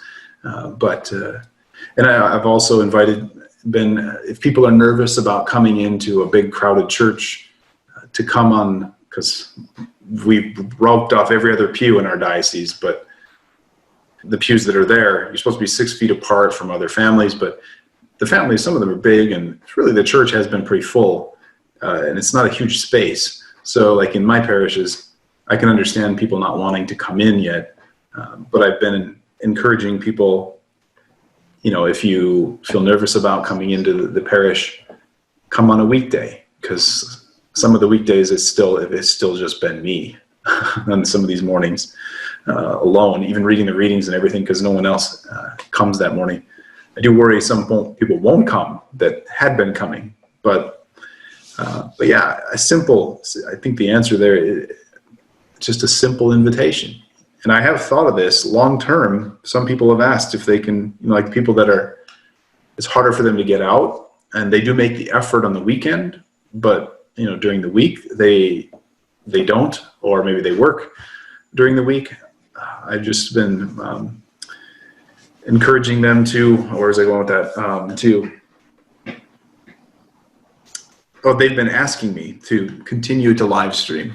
And so I've been thinking about that yes, there's copyright issues and things too, but weekdays, at least we can live stream those and for long term. But in the beginning, or probably maybe at the end of those live streams, I'm going to put, once Mass is mandatory again, put a disclaimer, like an invitation that, remember, this doesn't fulfill your Sunday obligation. If you're able, please join us, and lay people, definitely. I can talk till I'm blue in the face at people, and it doesn't mean a lot. But if a friend of yours says, hey, I've been going to church over at Queen of the Most Holy Rosary, you want to join me today? That can mean a lot more than than a pastor, a priest who they don't know. So I really wish more people would do that they would bring their friends and neighbors to Mass, even if they're not Catholic. Can't receive communion yet, but they could join us, in worshiping our Lord. Yeah, good question. Okay, very good. Thank you. I see Robert Hanley has a question. I don't see anything written, though. Robert, do you want to say something? Yes. Yes, can you hear me? Yes, we can. Okay. First off, I just want to thank Father Jason and thank Sebastian so much. Sebastian, thank you so much for inviting me to this session. It was enlightening from both you and Father Jason for me to hear it. My wife, Corinne, is here with me. I wanted to say a couple of things that might help push this, what shall we say, rock along the way by sharing with you something that I was involved with years ago. Actually, God tapped me on the shoulder, I like to say, and I started a group called the Entertainment Fellowship. And it was, basic tenet was to put God and career together for people in the entertainment industry. And Father Jason, you talked about negativity, and when I came up with the idea, not knowing where to begin it, and you, Sebastian, saying, how am I going to start a radio station or etc., all the things you've listed, I remember going to a retreat house in Encino, California. I'm in California now, and was then. And I said to this nun at the retreat house, and her secretary was sitting next to her, and I said, I have this idea of, a lot of people, we're in the area here, it's Hollywood, we could make a difference in people's lives, not only in the industry, but also in, not only in the industry, but by the people who are watching and listening to what the industry produces. And Father Jason, the secretary sitting next to the nun, said to me, Hollywood and God, I don't get it. And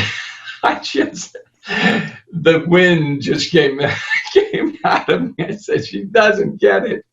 So that was the beginning of something that our mission, by the way, I went on, we never got together at that retreat house, but in coming up with something as I went along was our mission was to enable people in the entertainment industry to recognize Judeo-Christian principles and apply them to their careers. That was 1990. The fellowship grew to 4,000 people in the entertainment industry: actors, truck drivers, producers, stars, people just starting out in the business. And basically that basic tenet of putting God and career together was how I came with that. My thought was, how can we change what the industry is producing, and how can we help the people in the industry? And my answer to that was, by making a difference in the individual, you are subsequently making a difference in what the industry produces. So that was a phrase that to this day stays with me. And Father Jason, one other thing I wanted to mention to you, Father Jason, is I think from your standpoint, when I see members of the clergy, there is a place very definitely for God, and obviously to this group, but across the board, for God, for your community to hear what God is saying. For me, when I say God and career, and what Sebastian was alluding to or referenced by my stories in this book I subsequently wrote, but these stories began with that entertainment fellowship. And I had an acting studio. I'm an actor in the entertainment industry. And when I tell a story that somebody could relate to, whether it had to do with change or perseverance, I would address the perseverance from something very practical, whether it was pulling into a gas station or seeing something in my daily life that, stopped me in my tracks, because seeing somebody persevere. And then I would address it from a spiritual standpoint, saying, look at what St. Paul did with all the challenges that he had in his ministry. And the reason, Father Jason, that I'm bringing this up to you is a lot of it, aside from media and whatnot, and that's a big aside, a lot of it from my perspective, because our goal is the same, to evangelize as from our where we are in life. I have found that addressing that practical side there is an enormous group of people out there. You mentioned someone calling you who hadn't been to church in a while. When we had the first meeting of the Fireside of the Entertainment Fellowship, the pastor said to us, gosh, I can't believe it. He quoted the baseball movie with Kevin Costner. He said, boy, build it and they will come. Because 54 people attended the first meeting in North Hollywood, California. And at the following meeting, actually not the following meeting, over a phone conversation a week later, he said to me, Robert, 3 people who have not come to church I saw them in confession since that meeting. So it's an example that, and I said this, I did a show in New York recently, and I was mentioning this topic, and my point being, sometimes people from my perspective, people who would not go into a Catholic bookstore and buy, a book on St. Augustine, would go to a meeting where a group comes together, but are attracted to it, not knowing at first, or knowing a little of it, but not realizing that they could relate to these stories and these people that they're with. It was very much a social gathering where spirituality came knocking on the door as well. I was offering both. So I don't know if that helps you, but I was sitting there at that first meeting that I mentioned to you, Father Jason, where the secretary said, God and show business, and the phrase immediately, when you were talking about your depression and all the negative things that you went through, I'm thinking, be still and know that I am God. We say that all the time, and I'm sure it's likely that you said that as well to yourself. So I hope that helps you in that regard. It's an uphill battle, but there is success at the end of the road.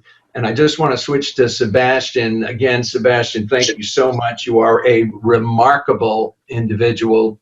To the others who are listening, Sebastian has played a great part in my evangelization, and could not. I said to him at one point, "You are like Saint Francis of Assisi, who I have a statue of in my backyard." I said, "You give and you don't want to take. You give and you give and you give, and you have so much to give. You have been just a blessing to me. Your seminar and your topic could have been done a little better, but that's okay. That's okay." No, it was stellar. It was absolutely terrific, and I can see how the two of us got together more clearly. And thank you so much for inviting me to this. I'm just flattered, and so is my wife, who's sitting here with me. Thank you. I'm done. Okay, thank you very much, Robert. Appreciate that. We have another question.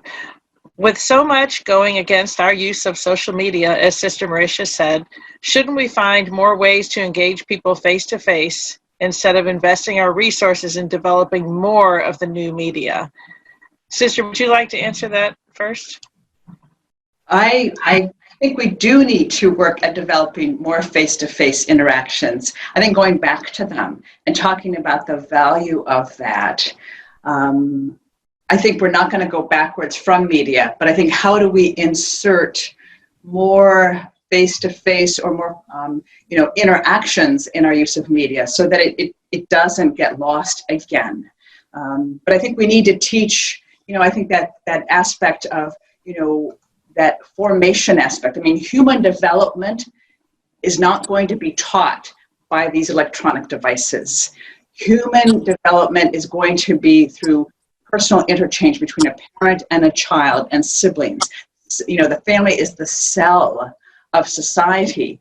So I think that definitely needs to be, re-emphasized and augmented, especially in our very, very busy world. And then also there needs to be more formation of how to use the media to enhance us in all the ways that we've described, so that it becomes something that builds on the sanctity of human life, or that we're creating God's image and likeness. How do we become formed within that dignity? And then how do we learn to participate and relate to one another, given we're created for relationship. This will never substitute for another human person, this cell device.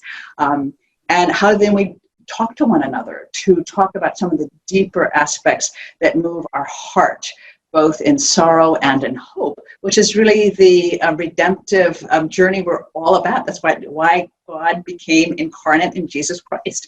It's all our salvation history. So how do we learn to share that, not eliminating that human direct interaction? So I think that's a very good point. And hopefully with the explosion of electronic media during this pandemic, that has been given a real pause. And I think that the examples we've talked about today and what we're seeing even in a secular society, it had some of that effect. And hopefully that seed will continue to grow and become stronger in its presence of how important we are to one another in actuality. Don't you think, I agree, don't you think that our teachers play such a huge role in this? And you look at I know many teachers who have struggled with the online aspect. They want to be face-to-face. They want to have that relationship with the kids. And I think they will have a big impact of once they get back in school. And the kids have expressed that as well. They've described it's not the same for them. And there's a way that's much more fatiguing, these classrooms just on Zoom. It's just not the same. It's fatiguing in a way that being present in the classroom is a different kind of experience. And we know the difference. Yeah, right. Here's another question. Someone says, I have a brand new grandchild born last week, but far away. How can I persuade his parents to follow Steve Jobs' example and keep him away from video devices for several years until he learns to read? Who is that for? I think you could probably handle that pretty well. Okay. I think that I'll just kind of slip into what I find very encouraging is the American Academy of Pediatrics set up, just basic protocols or parental guidances for the use of social media. And they have revised these since the pandemic. And I think some of the revisions are very important. They focus a lot less on time, although time is also a factor, but they really talk about time with regards to entertainment. So like they're saying that, children who are 18 months to 5 years of age should have no more than 1 hour of entertainment a day. And it used to be 2 hours, but before, because so little was done online educationally, it was just generally time. And I think right now they're focusing on time. That's an element, but they're also really focusing on the content. What is the purpose? And so they're really wanting young children, especially who are under 5 years old, to think of screen time as like walking in the park, where the parent would naturally say to the young child, oh, look, there's a duck over there. Oh, look at this flower. Let's just take a smell. So what they're doing is what they want is to have the parents, if they're going to engage in some of these things, to watch the program with them, because ideally the parent's going to be pointing out different aspects that the child would not be able to cognize and integrate. So it's really something that's a tool that's going to be maybe a way for the parent to exchange with the child. The primary thing is not the tool, but it's really being with the child. They also suggest that between the ages of 5 and 17, that if you've got to have an hour of exercise a day, 8 to 10 hours of sleep a day, time with homework, family time, and also completely free screen time. But then what's left in that, if they've had, sports and everything else, for entertainment, there might be only 10 minutes left in that day. So again, the focus is all of these things that need to be in a healthy family routine need to be set up first. And then what's left, then you decide what's appropriate for your family setting. I also think it's very important that they have a policy now reflecting on the parents' screen time limitations. Because what they would say is that like during mealtime or during parent-child playmate time, the parents are to put their phones on Do Not Disturb. They've never told parents what to do with this. It's always just been the focus on the kids, which of course are a reflection of the parents' usage. Because if a mobile phone is present, it's going to create less parent and child conversation, less nonverbal interaction, less mirroring, of the neurons that I talked about earlier. And so much is so key for the healthy child development. So I think they're inviting parents in their new protocol to, assess, are you using the technology for a source of connection rather than a disconnection between yourself and your children? And if you use media for entertainment, how do you use it appropriately so that it brings you to the holy or the good or the virtuous? And so you can maybe create a family video or, connecting with a grandparent that's far away. So it's done to really build relationship where there might be a little bit more of a distance. So it puts a whole context where it's not just in isolation. So what they really are saying is let the child plug into you and not into these gadgets, and make a list of, non-screen activities that are just so important. Please engage in like maybe building Legos or drawing. I've encouraged parents, instead of having them play on these games where they matching colors, little dots, have the child maybe match blocks by color, or their clothing by color, or their laundry and socks, so that, you're really teaching them to make the real world, not the virtual. And then also be picky about the kinds of media you let your child participate in and be a part of what they're viewing. So something that's kind, that's hopeful, that's encouraging, and not bratty or sarcastic or really fast and frightening for them. So try to select media for your child as you would select a babysitter. You don't want to leave your child alone with a babysitter you can't trust. Well, why do parents do it so easily with media? They don't even know what's on there. So it's really encouraging the presence as being the predominant means of using any kind of media. Because we have to remember that to use electronics as a distraction is a very unhealthy thing. It's neurologically overstimulating. So that's really not safe for the child. So you're teaching the child, if there's something that's bothering them, or they're bored, or they're disengaged, that you go to something virtual that's not actually real here, rather than having them begin to verbalize with you what's bothering them, or the ups and downs, the joys of their day, the sorrows of their day. And that really helps, number one, build those pathways to the frontal lobe, which is the executive function, but also helps them develop some self-regulation, some problem solving skills, and also some communication and interpersonal skills. So that's very, very important. And I think the more we do that, the more then this will be a tool and not the referent, substituting and disconnecting from family life and persons really in the here and now. Very good, very good. Where will we find, you mentioned the guidelines for different age groups. Where do you find those guidelines? They're probably online. Okay. And so I think if you just Googled, the American Academy of Pediatrics revised guidelines or guidelines since the pandemic, you will find them there. Okay. And again, you're focusing more on content more than just time. And in part, that's because,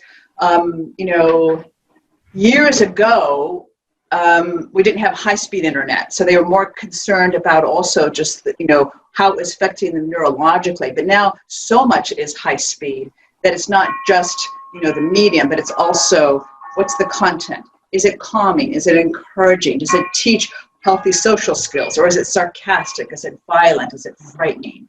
Those are becoming much more important things that we used to do before, this media became so accessible and sadly private because you don't even know what they're watching. Right. Yep. Okay, we have another question. Artificial intelligence is a growing technology behind social media. What are the speakers' views on how AI can impact the church's social communication plans? Well, I have a few thoughts on that. Okay, great.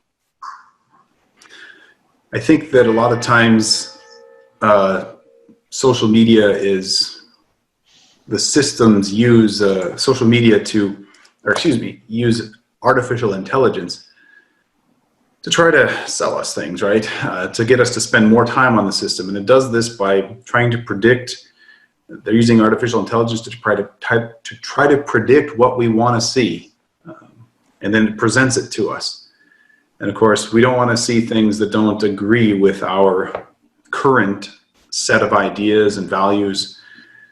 So I think in effect, artificial intelligence ends up sorting us into our own little social media bubbles, where everyone that we encounter already agrees with us.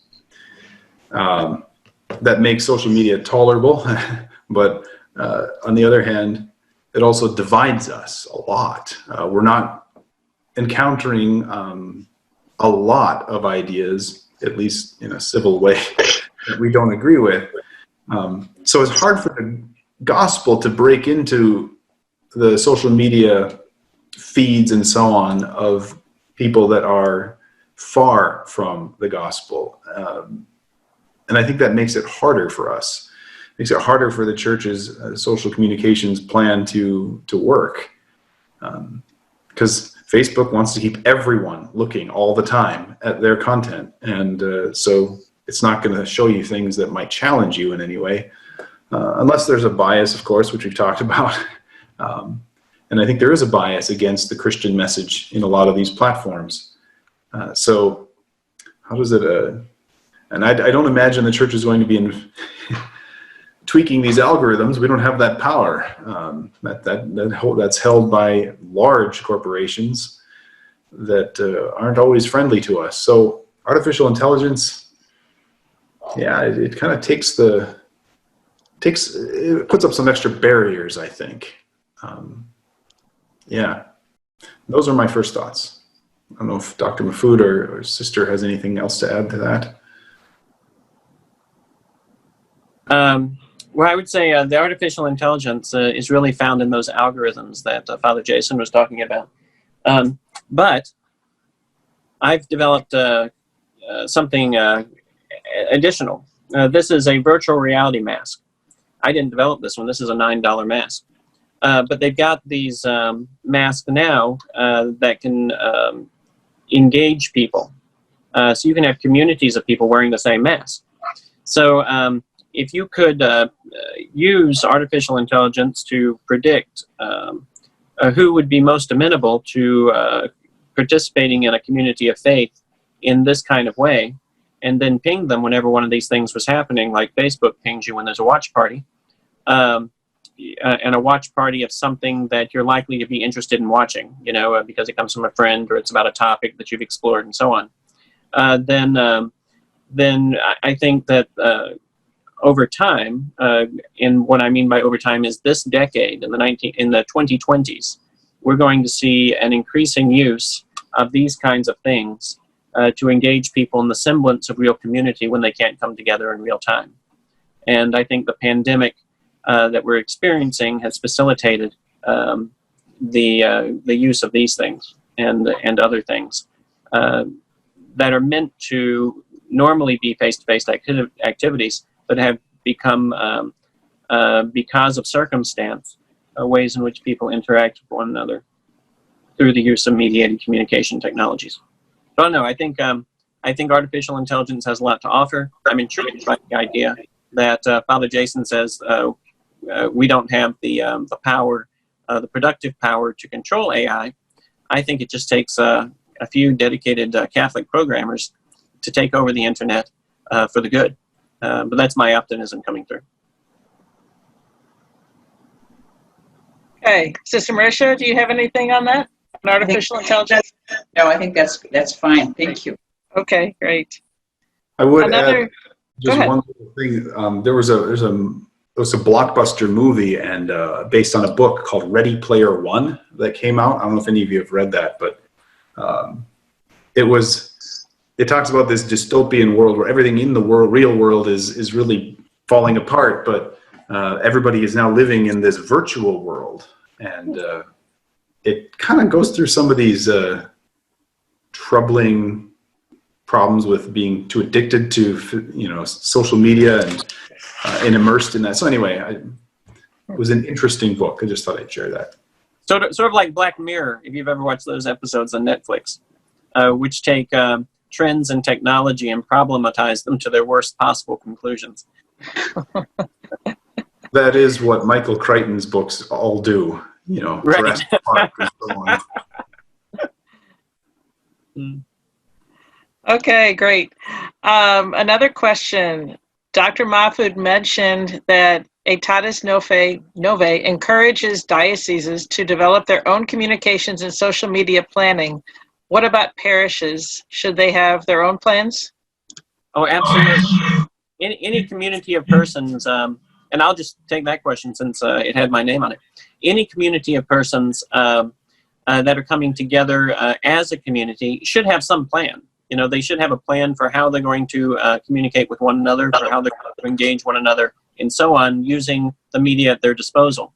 Now, in a parish community, a parish priest who puts together a plan working with his parish pastoral council, for instance, is going to want to work on that plan in relationship with the diocesan plan, I think, simply because the diocesan plan is an umbrella of the entire diocese. And so any parish within it that plugs into the diocesan plan is going to have a smoother time moving forward than otherwise. And I would say that pastors who are serious about developing parish communication plans should get on the committee at the diocese. And that way their ideas can help inform the planning that will be of general benefit to the entire diocesan curia, or the entire diocesan system with all the parishes. Okay, very good. I'll give you one example of parishes going their own way. I know a diocese that tried to implement a certain kind of program so that it would facilitate census taking. Because every year the diocese, the chancellor at the diocese, the record keeper, has to submit a census of that diocese to the USCCB. So without any direction, all of these parishes were finding their own ways to collect the data. And because there were so many different ways of collecting the data wasn't consistent across the parishes and the diocese, what they were receiving. So to consolidate this, they decided to go to a single system. But the single system was not accepted by many of the parishes that had already adopted other models. Because they said, well, wait a second, we can't do that because, and there would be whatever reason.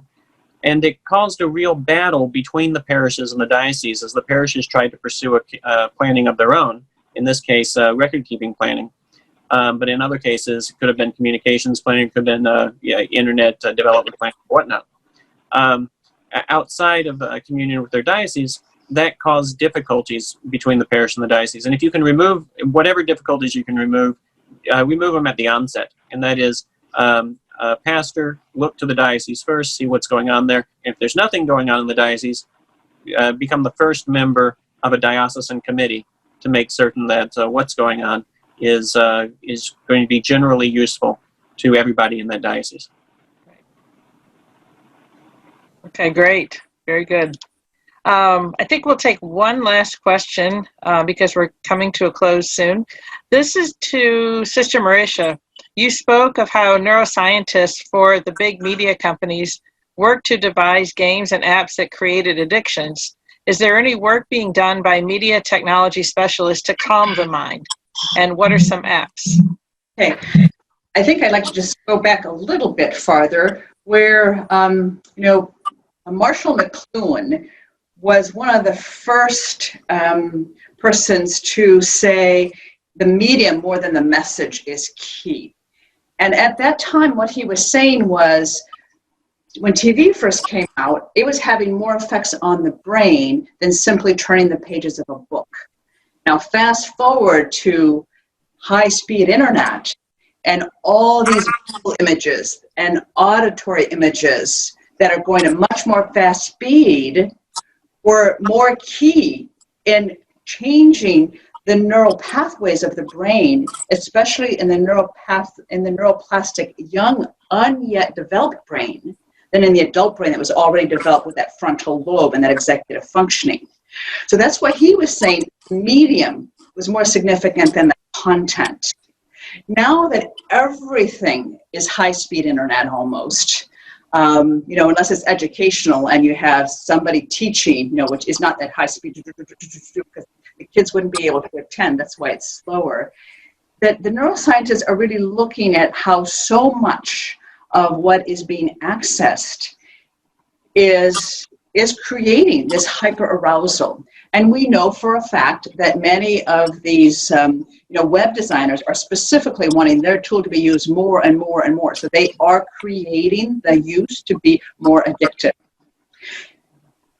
There are certain groups, however, that are really looking at harnessing the captivating characteristics of technology to foster more of that human healthy development. And the Mind Institute is one that's doing that, more looking at the pace, not just the content here. And the Mind Institute stands for the Medical Investigation and Neurodevelopmental Disorders. That's at UC Davis. So it's just one facility that's doing this. But they're looking more specifically at impulsivity, that's characterized, that's more often seen in attention deficit disorders or other neurodevelopmental disorders. So they're exploring if we can kind of devise stimulation to the brain electronically like this to create more addiction, can we then devise more electronically something that will be beneficial to those maybe who have difficulty with attention deficit disorder, for example. And so they really are working on that to help develop those pathways that will allow for more a pause, a ponder. He uses the example of what most technology does is it makes you good at eye-hand coordination. So if I flip a coin 100 times, that doesn't help me learn to play the piano, which requires eye-hand coordination. So he's trying to do this and is making some progress in that. Other researchers are looking at the potential benefit from video game therapy to help those who have had difficulty motor strokes from memory deficits or from strokes themselves to rebuild those. So I think that's something that is up and coming, where they're looking at the high-speed internet and trying to make use of what we have learned instead of being addictive or creating through attention deficit. We have now more attention deficit disorder with high-speed internet, visual and auditory, than we ever had before. But how to then harness that knowledge towards a greater good of helping those who have attention deficit, helping those who have other neural chemical deficiencies, who have had a stroke, who have had memory deficits. So it's early in its research, but yet they are making some strides. And so that's very encouraging.